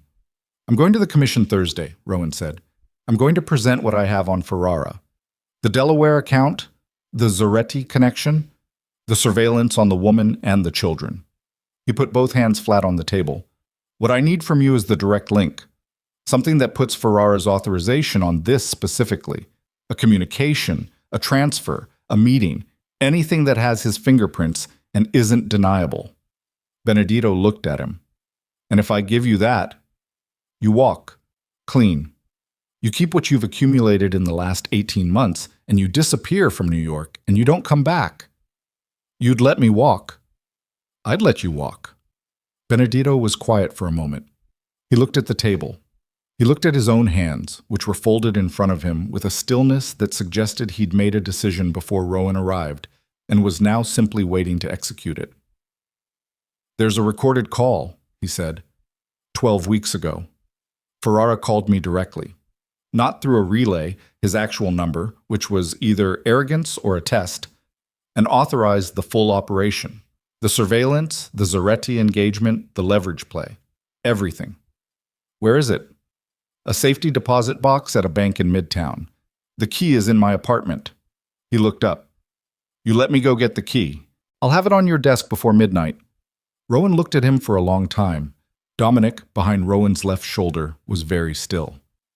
"You've had this for 12 weeks, Rowan said. "Why didn't you use it before now?" "Insurance," Benedetto said simply. "If Ferrara moved against me instead of you, I needed something. If the operation ran clean, I didn't need it at all." He paused. "Things didn't run clean." "No," Rowan said. "They didn't." He stood. "Dominic will go with you to your apartment. The box will be on my desk by 11. It was on his desk by 10:47. Boss. Thursday arrived with rain. Not dramatic rain. Not the kind of rain that announces itself with lightning and presence. Just the flat, gray, persistent rain of a city November, the kind that soaks into everything without asking permission. Rowan stood at the window of his study at 6 in the morning and watched it fall and thought about nothing specific and everything simultaneously, which was the state he'd learned to inhabit before important days. Celeste knocked and came in at 6:30 with coffee. She stood beside him at the window and handed him the cup and looked at the rain and said, after a moment, "Today's the day." "Yes." "Will you tell me what's happening? Not details, just the shape of it." He looked at her. She was in her robe, hair down, and in the soft early light she looked younger than she was, and more fragile than she actually was. And he felt for her the specific tenderness you feel for people who have given you something real and true within the particular limitations of what you both agreed the relationship was. "I have children," he said. "2 of them. Twins. They're 3 years old, and their mother is a woman named Elara Quinn, who I loved before I chose this instead. And someone found out about them and used it against me." He said it plainly because she deserved plainness, and because he was done with the particular kind of cowardice that calls itself protection. Celeste was very still. She didn't look away from the window. She didn't say anything for a long time. The rain ran down the glass in crooked lines. "How long have you known?" she asked. 10 days. "And before that?" "Before that, I didn't know they existed." She nodded very slowly. Absorbed it. He watched her process it, not with drama, not with the performance of a woman betrayed, but with the controlled, clear-eyed grief of someone who is realigning what they thought they knew in real time. "The park," she said, "when you stopped walking." "Yes." Another long silence. "Is she... Do you still... I don't know yet what I am," he said. "But I know that those children are mine, and I'm going to the commission today, and after that, however it goes, I'm going to be in their lives. I wanted you to know that from me, not from someone else later." Celeste turned from the window and looked at him. Her eyes were dry, which he understood was not absence of feeling, but presence of will. "The engagement," she said. "I think you know the answer to that." "I want to hear it." "No," he said. "I can't marry you and become what those children need. I'm not capable of both things. I wish I were." She looked at him for a moment that lasted. Then she set her coffee cup down on the windowsill and straightened slightly, the physical equivalent of a decision being made. "You should have been this honest 2 years ago," she said. "I know." "Before the ring." "I know." She walked to the door, stopped, didn't turn around. "Win today," she said. "Whatever you're walking into, win it." She left. He stood at the window for another minute. Then he dressed and picked up the file Dominic had built and went to face the commission. The commission met at a private club in the West 50s, a place that presented itself publicly as a members-only dining establishment and privately as the closest thing the New York underworld had to a court of arbitration. The room they used was on the 3rd floor. No windows, good acoustics, a table that seated 12 and had seated 12 since before Rowan was born. There were 11 seats filled when he walked in. He registered the room in the first 3 seconds the way he'd been trained to register rooms. Who was where, what their bodies were doing, where the weight was. 8 faces he knew well and read as neutral to cautious. 2 faces he knew less well, reading as something he couldn't name yet. And Vincent Ferrara at the far end of the table, 72 years old, silver-haired, wearing the expensive understatement of a man who has spent decades being the most dangerous person in any room without ever needing to demonstrate it. Ferrara looked at Rowan when he came in. He smiled. It was a small smile, measured, and it said, "I know why you're here, and I've already decided how this ends." Rowan sat at his end of the table. Dominic stood at the wall behind him. The chair of the commission, a man named Greco, 70 years old, built like a retired boxer, with no formal title and absolute practical authority, looked at both ends of the table and said, "We're called to hear from the Moretti seat. Rowan, you have the floor." Rowan put the file on the table. He didn't open it. He looked at Ferrara. 8 months ago, he said, someone authorized a covert surveillance operation targeting a civilian woman and 2 children under 3 years old. That operation involved funding channeled through the Moretti Family Trust without my knowledge. The engagement of the Zaretti organization in a territorial maneuver designed to appear independent, and a direct extortion attempt against the Moretti seat using the children as leverage. The room was very still. "The operation was designed to force my hand," Rowan continued. "Either I concede the Delancey territory and look weak enough that every family at this table draws a lesson from it, or I refuse and the threat to civilian children escalates until I make a different kind of mistake in responding to it. Either outcome serves the same purpose, which was to destabilize the Moretti position and create justification for a restructure." He paused. "The man who funded it through Benedetto, who authorized Zoretti's involvement, and who made the specific decision to use children as a pressure instrument, is sitting at this table. He pushed the file to the center. Recorded authorization, he said. Ferrara's voice, Ferrara's number, 12 weeks ago. Every transfer, every surveillance log, the photograph taken outside a preschool. It's all there. Nobody moved for a moment. Then Ferrara said, with the remarkable composure of a man who had prepared for exactly this, "This is a provocation. Whatever that file contains, it's been assembled by a man who is compromised by personal entanglements and is looking for a way to redirect the Commission's attention from his own failures of leadership." "Play the recording," Rowan said to Dominic. Dominic set a phone on the table and pressed play. Ferrara's voice came out of the speaker, clear, unhurried, giving authorization for the surveillance and the Zoretti engagement and the leverage play on Rowan's, but he used the word attachment. His attachment. The woman and whatever she's produced. That's the pressure point. Use it. The room was absolutely silent when it finished. Greco looked at Ferrara. Ferrara looked at the phone on the table. His composure was still there. Remarkable, really, the durability of it. But something behind his eyes had made a calculation and arrived at a new position. "A recording can be manufactured," he said. "Anyone with sufficient technical—" "The transfer records can't be manufactured," Rowan said. "The phone metadata can't be manufactured. The surveillance logs with your operation's signature can't be manufactured." He looked around the table. "I've been in this seat for 7 years. My father was in this seat for 19. We have never once moved against a civilian. We have never once used children." His voice stayed level. It cost him something to keep it there. Ferrara used children. He put a photograph of children outside their school in a file and handed it to a man as a tool. "I want this table to be clear on what we're looking at." Greco looked at the file. He looked at Ferrara.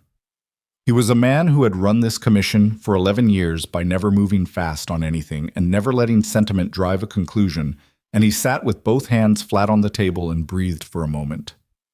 "Vincent," Greco said, "you want to respond." Ferrara looked at Rowan. The smile was gone.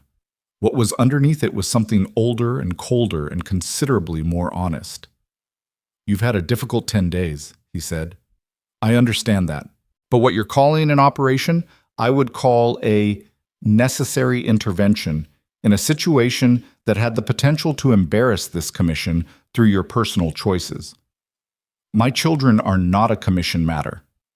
Everything the boss of a commission family does is a commission matter, including maintaining illegitimate children in a public business that connects his name to civilian life in ways that create vulnerability for all of us." His voice was reasonable, measured, the voice of a man making a sensible argument. "I'm not your enemy, Rowan. I was managing a problem you weren't managing." "You threatened them," Rowan said. "I applied pressure. There's a difference." "There is no difference when the pressure is applied to a 3-year-old school." Ferrara leaned forward very slightly. "You want to sit here and tell this commission that your personal feelings about a woman and 2 children take precedence over the structural stability of— I want to sit here and tell this commission that Vincent Ferrara used civilian children as leverage without authorization, without disclosure, and in direct violation of the foundational agreements that make this table function." Rowan looked at Greco. "I want a ruling, on the record, today." Greco looked at the file. He looked at Ferrara. He looked at the other 9 men at the table who were all looking at him. What happened next took 45 minutes and was not loud. It was, in fact, remarkably quiet. The specific quality of a room full of men who understand what's being decided and are measuring every word against consequences that will extend for years. Ferrara spoke. 3 of the other commission members spoke. Rowan spoke twice more. Dominic provided documentation when asked. The recording played a second time at Greco's request. At the end of 45 minutes, Greco put both palms on the table and stood, which was the signal that he'd reached a conclusion. "The evidence is sufficient," Greco said, "to find that unauthorized action was taken against a civilian household, including minors, using commission-adjacent resources, without commission knowledge or approval. This is a violation of the foundational agreements." He looked at Ferrara. "The Ferrara seat is suspended pending full review. Zoretti operations are frozen until further notice. The Moretti territory is confirmed intact. Ferrara looked at Greco for a moment. Then he looked at Rowan. What was in his face in that moment was not the rage of a man defeated. It was something more specific. The cold, precise fury of a man who has lost a particular battle and is already calculating the next sequence. He'd been doing this for 50 years. He knew that Suspended was not finished. He knew that a full review moved slowly, and that slow-moving things could be influenced. He stood. He buttoned his jacket. He looked at Rowan one more time. "You won today," Ferrara said quietly. "The commission protects you today, but you've made an enemy of a man who has been patient for 50 years, and patience doesn't expire." He picked up his phone from the table. "Think very carefully about what you do next." He left. The room exhaled. Greco looked at Rowan. "The Moretti seat is intact," he said again, with the slight emphasis of a man making sure the room understood he was done. Rowan nodded. He picked up the file. He was almost at the door when Greco said his name once more. He turned. "The woman," Greco said. "The children. You understand that this ruling doesn't change the structural argument, that vulnerability doesn't disappear because we ruled against the man who tried to use it." "I understand," Rowan said. He left.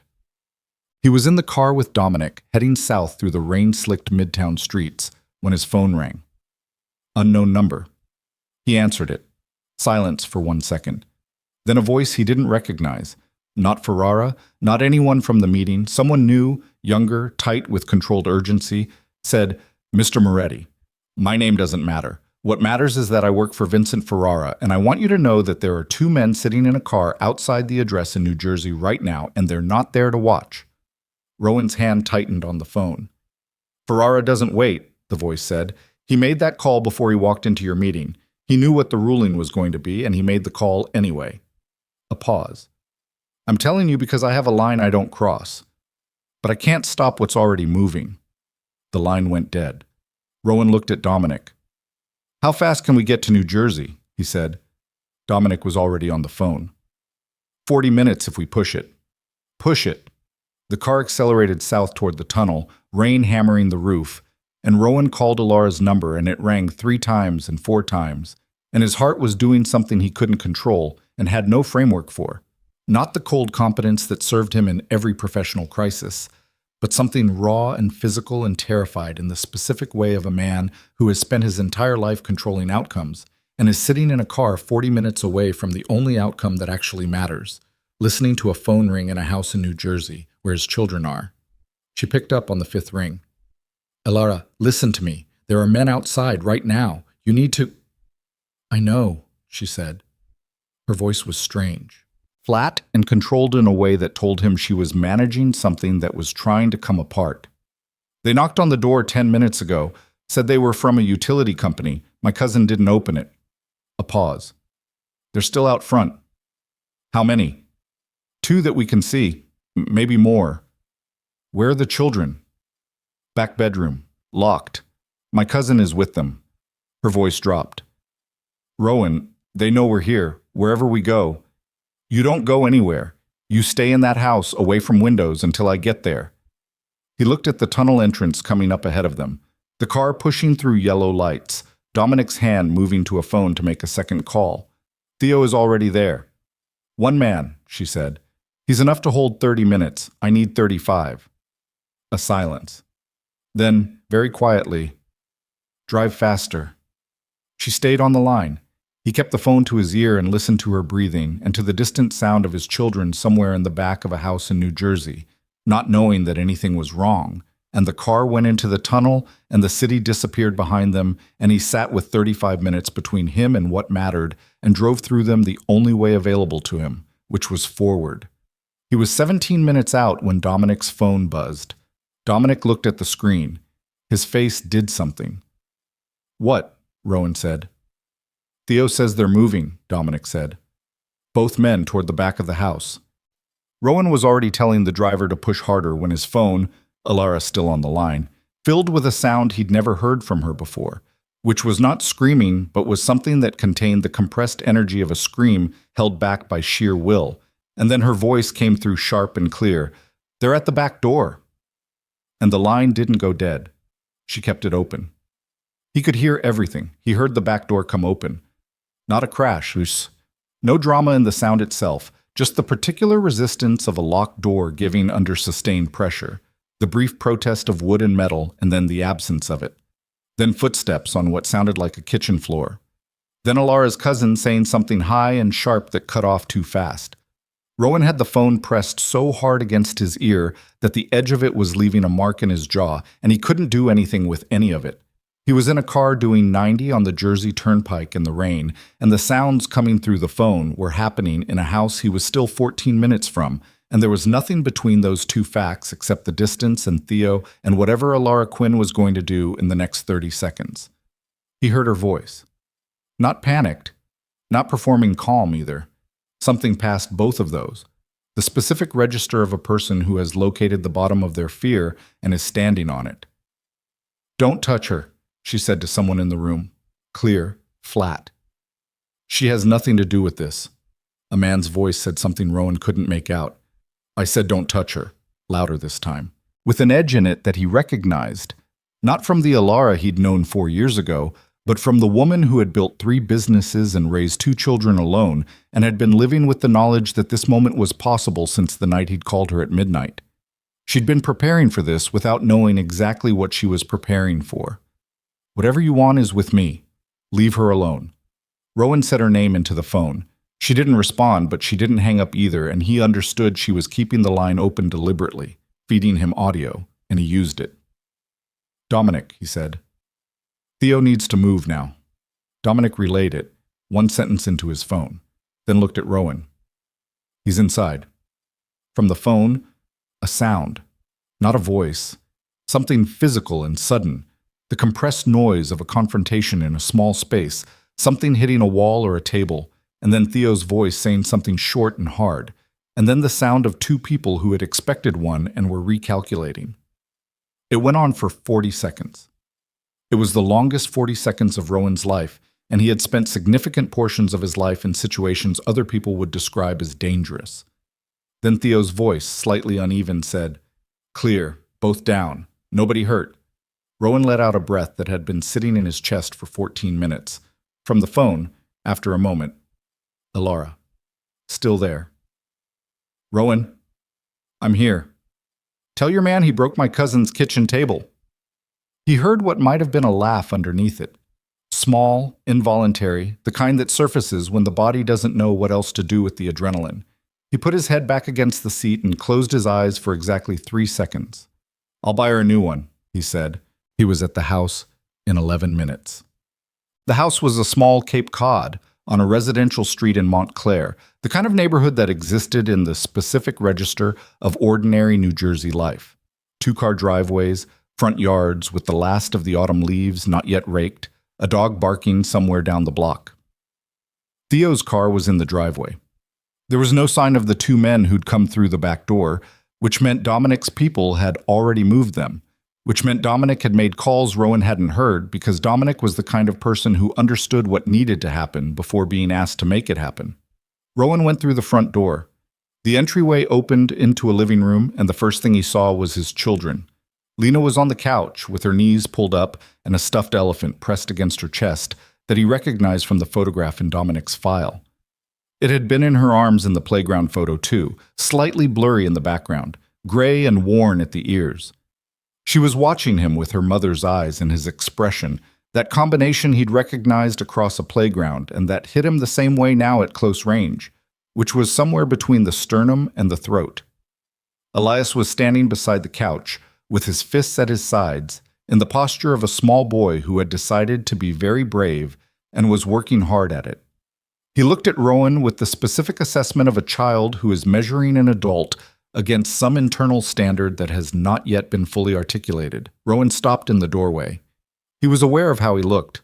He'd been in a car for the better part of an hour at speed, in the rain, with his heart doing things he hadn't given it permission to do, and whatever composure he normally carried into rooms had been somewhere on the turnpike behind him. He was just a man in a doorway looking at 2 3-year-olds who had his face and their mother's eyes and had spent the last hour in a locked bedroom, not knowing why.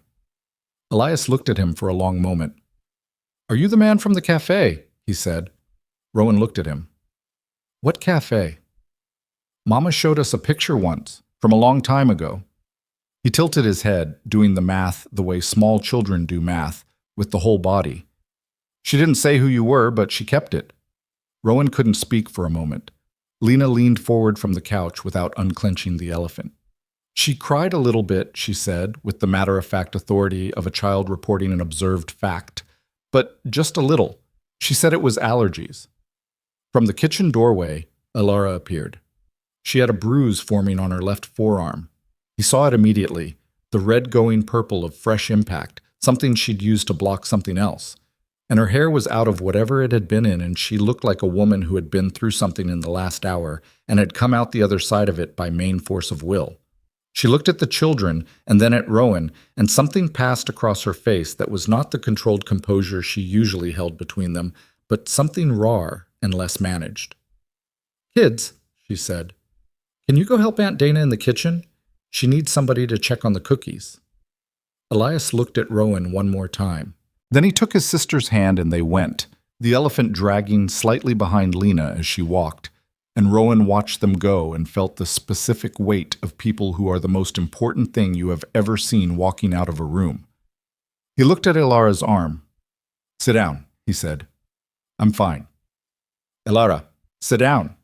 She sat on the couch, not because he told her to, he understood that, but because the adrenaline had finished and the body presents its bill at the end, and she was paying hers.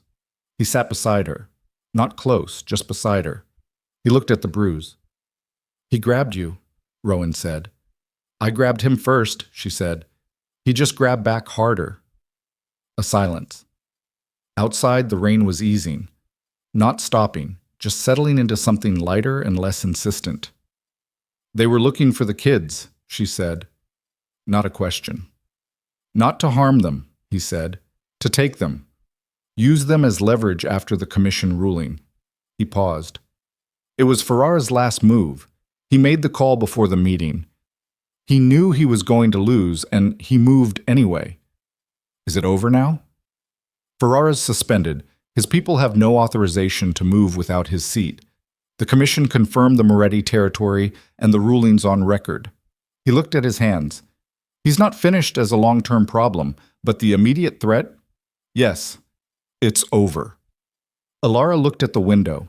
The light was gray and wet, and the street outside was completely ordinary, and she sat with the specific stillness of someone integrating a morning that had started with her children eating cereal and had passed through a locked bedroom, and two men coming through a back door. "I want to say something to you," she said, "and I want you to let me finish before you respond." "Okay?" I have been angry at you for 4 years," she said. "Not every day, not always consciously, but it's been there. What happened at that gala, the way you stood there, the specific quality of your silence while your mother—" She stopped. "I'm not going to go through it. You know what you did." "I know. And I want to be clear that it was not about the gala itself. It was about what it told me. That when the moment came, when it cost something to stand beside me, you didn't do it. And I understood then that I could love you and you could love me, and none of that would matter when it came up against the thing you'd been trained your whole life to protect." She looked at him. Which was the Moretti name. Rowan held her gaze. He didn't fill the silence with anything. "And then this week," she said, "you called the commission. You put Ferrara's evidence on a table in front of every man who has spent his career measuring your decisions. And you did it to protect me and the children. And I watched that happen, and I—" She stopped again. The armor shifted, just for a second. "It matters. I need you to know that it matters. What you did. It was the minimum," he said. "The bare minimum of what I should have done." "I know that too," she said. "I'm not giving you credit for a miracle. I'm saying it's a start." She looked at her hands. The bruise was darkening along the forearm. "What happens now, with the organization, with all of it?" He was quiet for a moment. "I've been thinking about that since the commission meeting ended," he said. "Since before that, honestly. Since the park." He looked at the kitchen doorway where the faint sound of small voices and his sister-in-law's responses filtered through. I can't be what those children need and what the syndicate needs simultaneously. You told me that once, that you couldn't bring them into a world ruled by that. And you were right. You've been right about that since the beginning. Alara looked at him. What are you saying? I'm saying I'm going to step down, he said. Formally, through the commission. Hand the seat to Dominic or restructure it entirely. I don't know yet. But I'm not going to be the Moretti boss and your children's father at the same time. The second one is not negotiable. The first one, he paused. The first one I chose once over something that mattered more. I'm not going to do it again. She looked at him for a long time. That's not something you can undo, she said. I know. Once you step down, I know, Alara. His voice was quiet. I've run the math on it. I understand what it costs. I'm telling you, I've run the math, and this is where it comes out. She held his eyes. Her own were doing something complicated. Not disbelief, not yet hope, but the specific thing between them that belongs to a person who has been disappointed at great cost and is being asked to recalibrate, slowly, carefully, without guarantees. Don't do this for me, she said. Do it because it's what you actually want. Because if you do it for me and in 3 years you resent it, I'm doing it for them, he said simply, for Elias and Lena, who I never knew existed until 10 days ago and who I am not going to spend another 10 days not knowing. He looked at the kitchen doorway again. And yes, for you. But you asked me to be honest, so I'm doing it because I finally understand what I should have understood 4 years ago, which is that there is exactly one thing in my life that is not replaceable, and it has never been the syndicate. The rain outside had stopped. The street was very quiet. From the kitchen came the sound of Lena's voice, explaining something to Elias with great authority, and Elias disagreeing with equal conviction, and the cousin's voice mediating, and it was the most ordinary domestic sound in the world, and it sat in the room with them like something fragile and real. Alara looked at the window for a moment. Then she looked at her arm, the bruise. You're going to have to be patient, she said. I'm not going to open a door and walk through it in one day. Whatever this is, us, you being in their lives, all of it, it's going to be slow. And if at any point it stops being what I need it to be, or what they need it to be, I will end it without a conversation. I know. I'm not the woman you knew 4 years ago. I know that too. Good, she said. And something in her jaw unclenched, very slightly, the smallest physical release, the kind that happens when a weight that has been carried for a long time is not removed but is briefly, partially, shared. She stood. Come have coffee, she said. And if the children ask you who you are, let them ask. Don't answer before they ask. He stood. He followed her to the kitchen. The formal transfer of the Moretti seat happened 6 weeks later, in a commission meeting that was the opposite of the one that had preceded it. Quiet, documented, done in the careful procedural language of an organization that understood that power transitions were most dangerous when they were disorderly. Rowan presented the restructure himself. He'd spent 3 weeks drafting it with Dominic and 2 lawyers who understood both the legitimate and the less legitimate architecture of the Moretti holdings. The criminal operation transferred to a collective leadership model under Dominic's coordination. The legitimate businesses, the real estate arm, the hotel properties, the development company, transferred to a clean corporate structure with Rowan retained as a non-executive board member of the holding company, which was legal, documented, and insulated from everything else. The commission accepted it. Greco looked at him across the table at the end of the meeting and said, "This is permanent." "I know," Rowan said. "You understand what permanent means. There's no returning to this seat because circumstances change." "I understand." Greco studied him for a moment with the eyes of a man who has seen many things and is trying to determine whether this particular thing is genuine or strategic. Then he nodded. Once. "Then we're done." They were done. He walked out of the private club on West 53rd Street into a December afternoon that was cold and clear and smelled like winter coming, and he stood on the sidewalk for a moment and felt the specific quality of a weight being removed that you have carried so long you'd forgotten it was separate from you. Dominic came out behind him. They stood on the sidewalk together. A cab went by. Someone walked a dog. The city performed its version of Tuesday afternoon with complete indifference to what had just happened inside. "You okay?" Dominic said. Rowan thought about it honestly. "I don't know yet," he said. "Ask me in a year." Dominic nodded. He put out his hand. Rowan looked at it, and then they did something they hadn't done since they were younger. Not a handshake, but an embrace, brief and without drama. The embrace of two men who have been through enough together that the gesture required no explanation.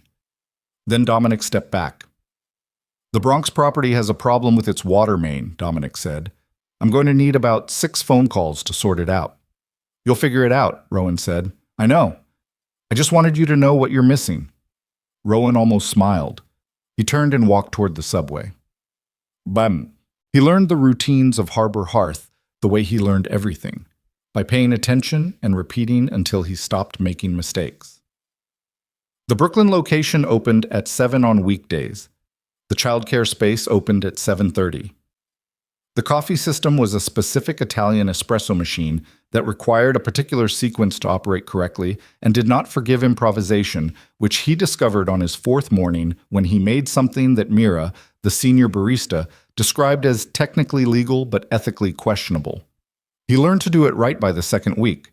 The children watched him with the specific calibrating attention of small people who are updating their model of the world. Elias decided first. He was the bolder of the two, the one who asked direct questions and waited for direct answers with the patience of someone who has learned that adults will eventually tell you the truth if you wait long enough.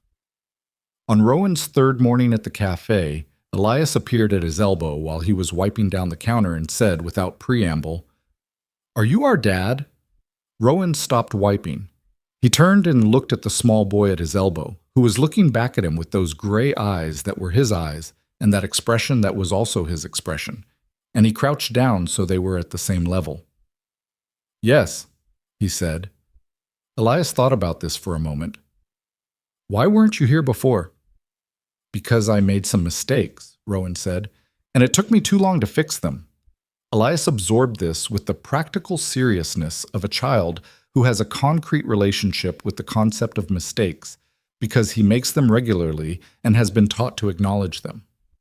"Okay," he said. "Do you know how to make dragon pancakes?" "Not yet." I can show you," Elias said.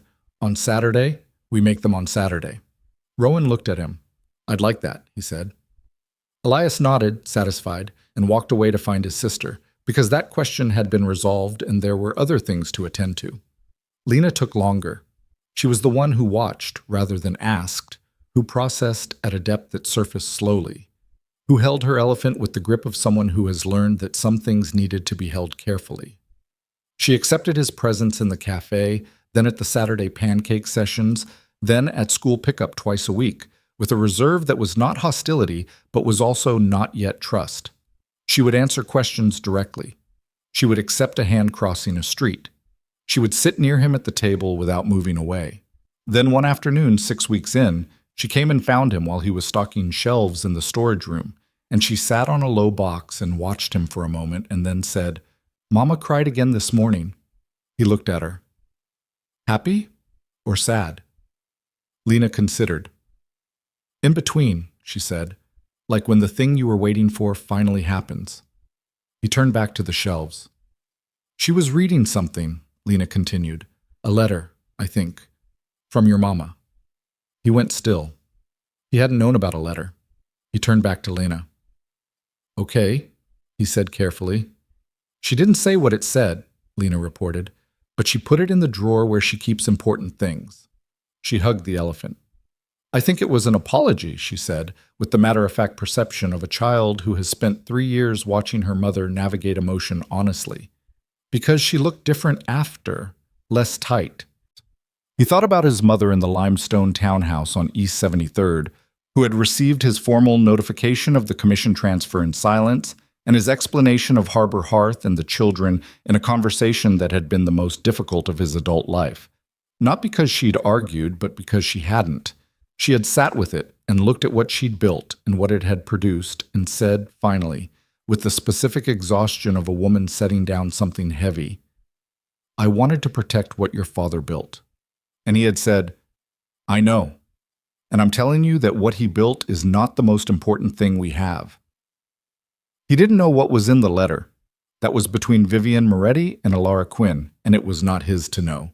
But he thought about Lena's word, less tight, and he thought it was probably the most accurate thing anyone had said about any of this in weeks. "Thank you for telling me," he said to Lena. She looked at him with those eyes that were her mother's. "You're welcome," she said very formally. Then she got up and took her elephant and left, and he stood in the storage room for a moment just breathing. Spring came the way springs come after hard winters. Unannounced suddenly, in a single afternoon that shifted the temperature 10 degrees and made people on the street look up as though they'd forgotten something. Harbor Hearth opened its 4th location in April, in a neighborhood in the Bronx that had been identified through a community needs assessment Alara had commissioned the previous fall. The opening was covered by 2 local papers and a city lifestyle website, which described it as a business model that was becoming a template for family-integrated community spaces, which was accurate and which made Alara read the coverage twice at the kitchen table with coffee and a private expression Rowan had learned to recognize as satisfaction she wasn't going to announce. He was at the Bronx opening helping with setup at 6 in the morning and at the Brooklyn location covering the counter for the afternoon rush and at school pickup at 3:15, and somewhere in the middle of all of it, he understood that this, the specific exhaustion and purpose of a day spent moving between things that mattered, was the first version of a life he'd built that he actually wanted to be in. Celeste had left New York in February. She'd accepted a position with a gallery in London, which suited her completely, and before she'd gone, she'd called him and they'd talked for 40 minutes with the honesty that's available between 2 people who no longer need anything from each other. She told him she hoped he understood what he'd traded. He said he thought he was starting to. She said that was probably the most honest thing he'd said to her in 2 years. He said she was probably right. She hung up, and he sat with that for a while, and it didn't feel like loss the way he'd expected. It felt like something correctly resolved. His mother came to the cafe in March, unannounced, on a Tuesday.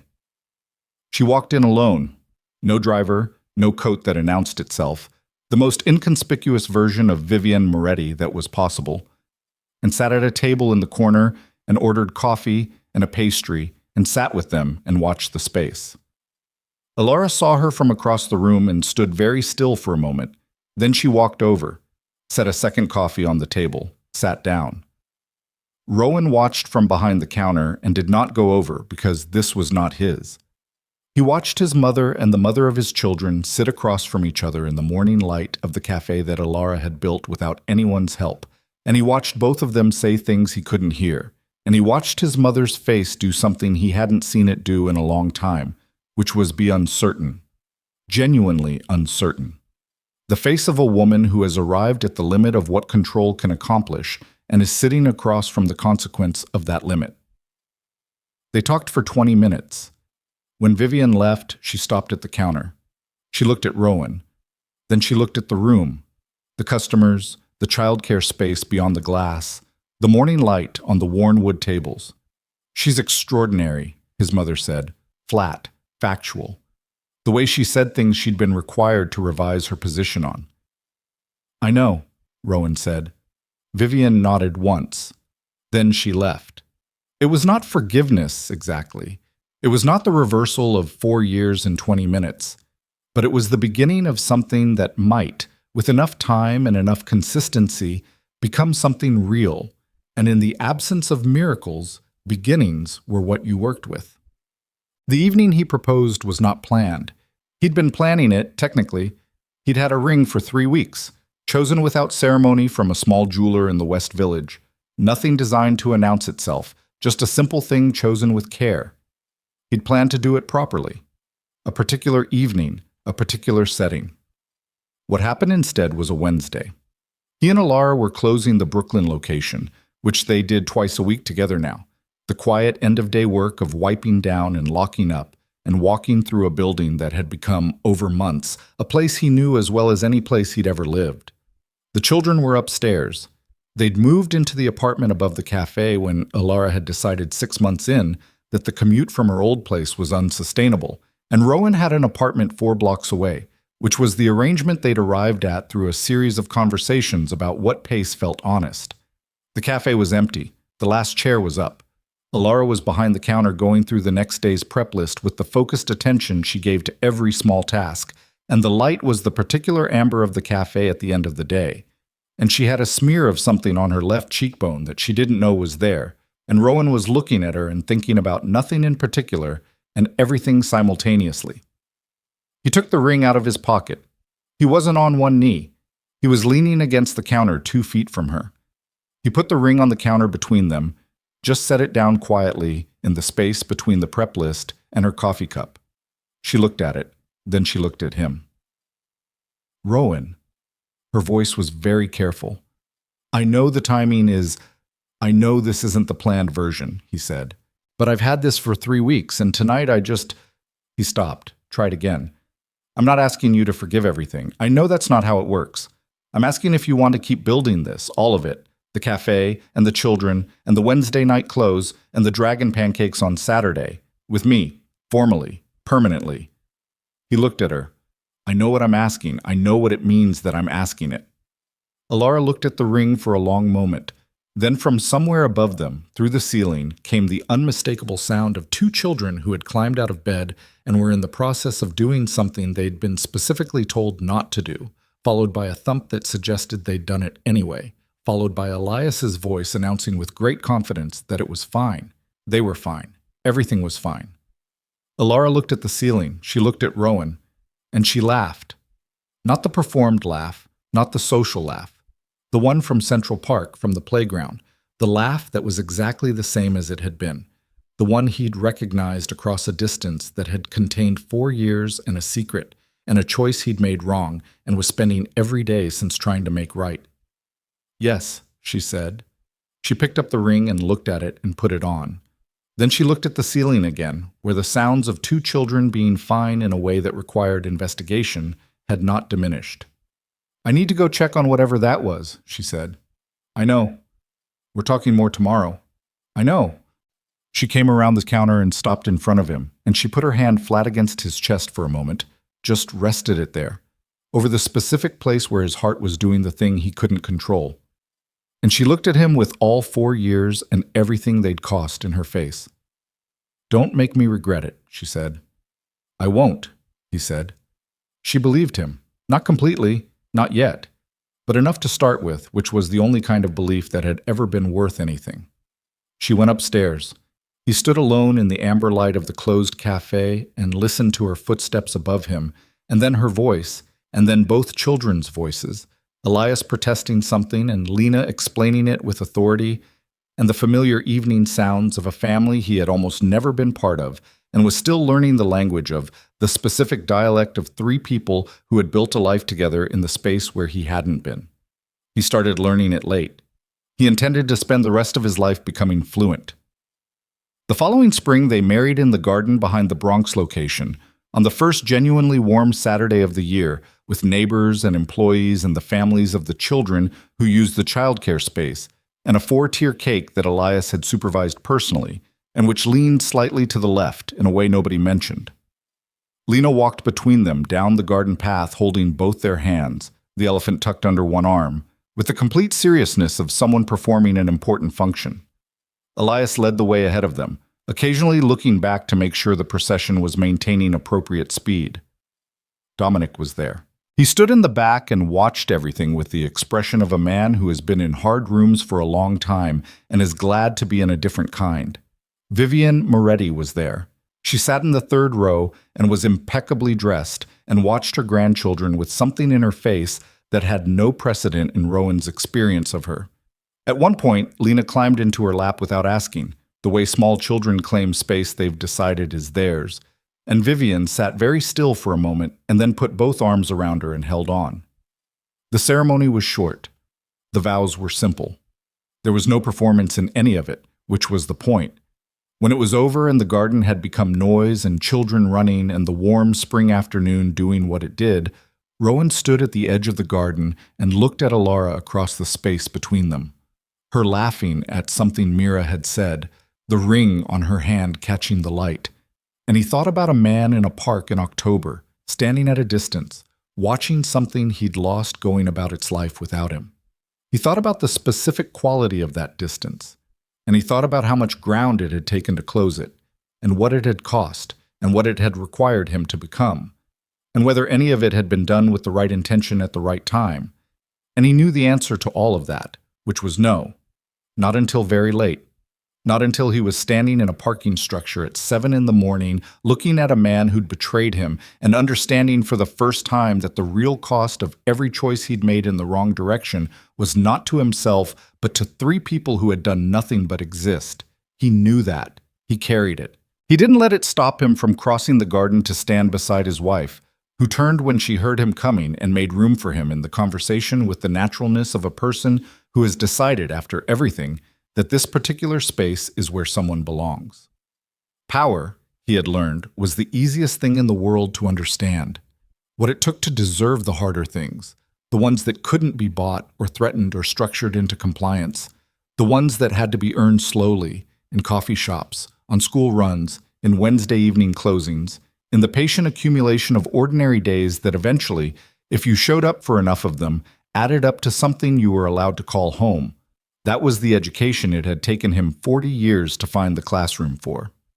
Elias found him 20 minutes later and took his hand and led him toward the cake table with the focused purpose of a child who has decided the adults have been talking long enough and the cake situation requires immediate attention. Rowan let himself be led. It was, he was discovering, one of the better things a man could do.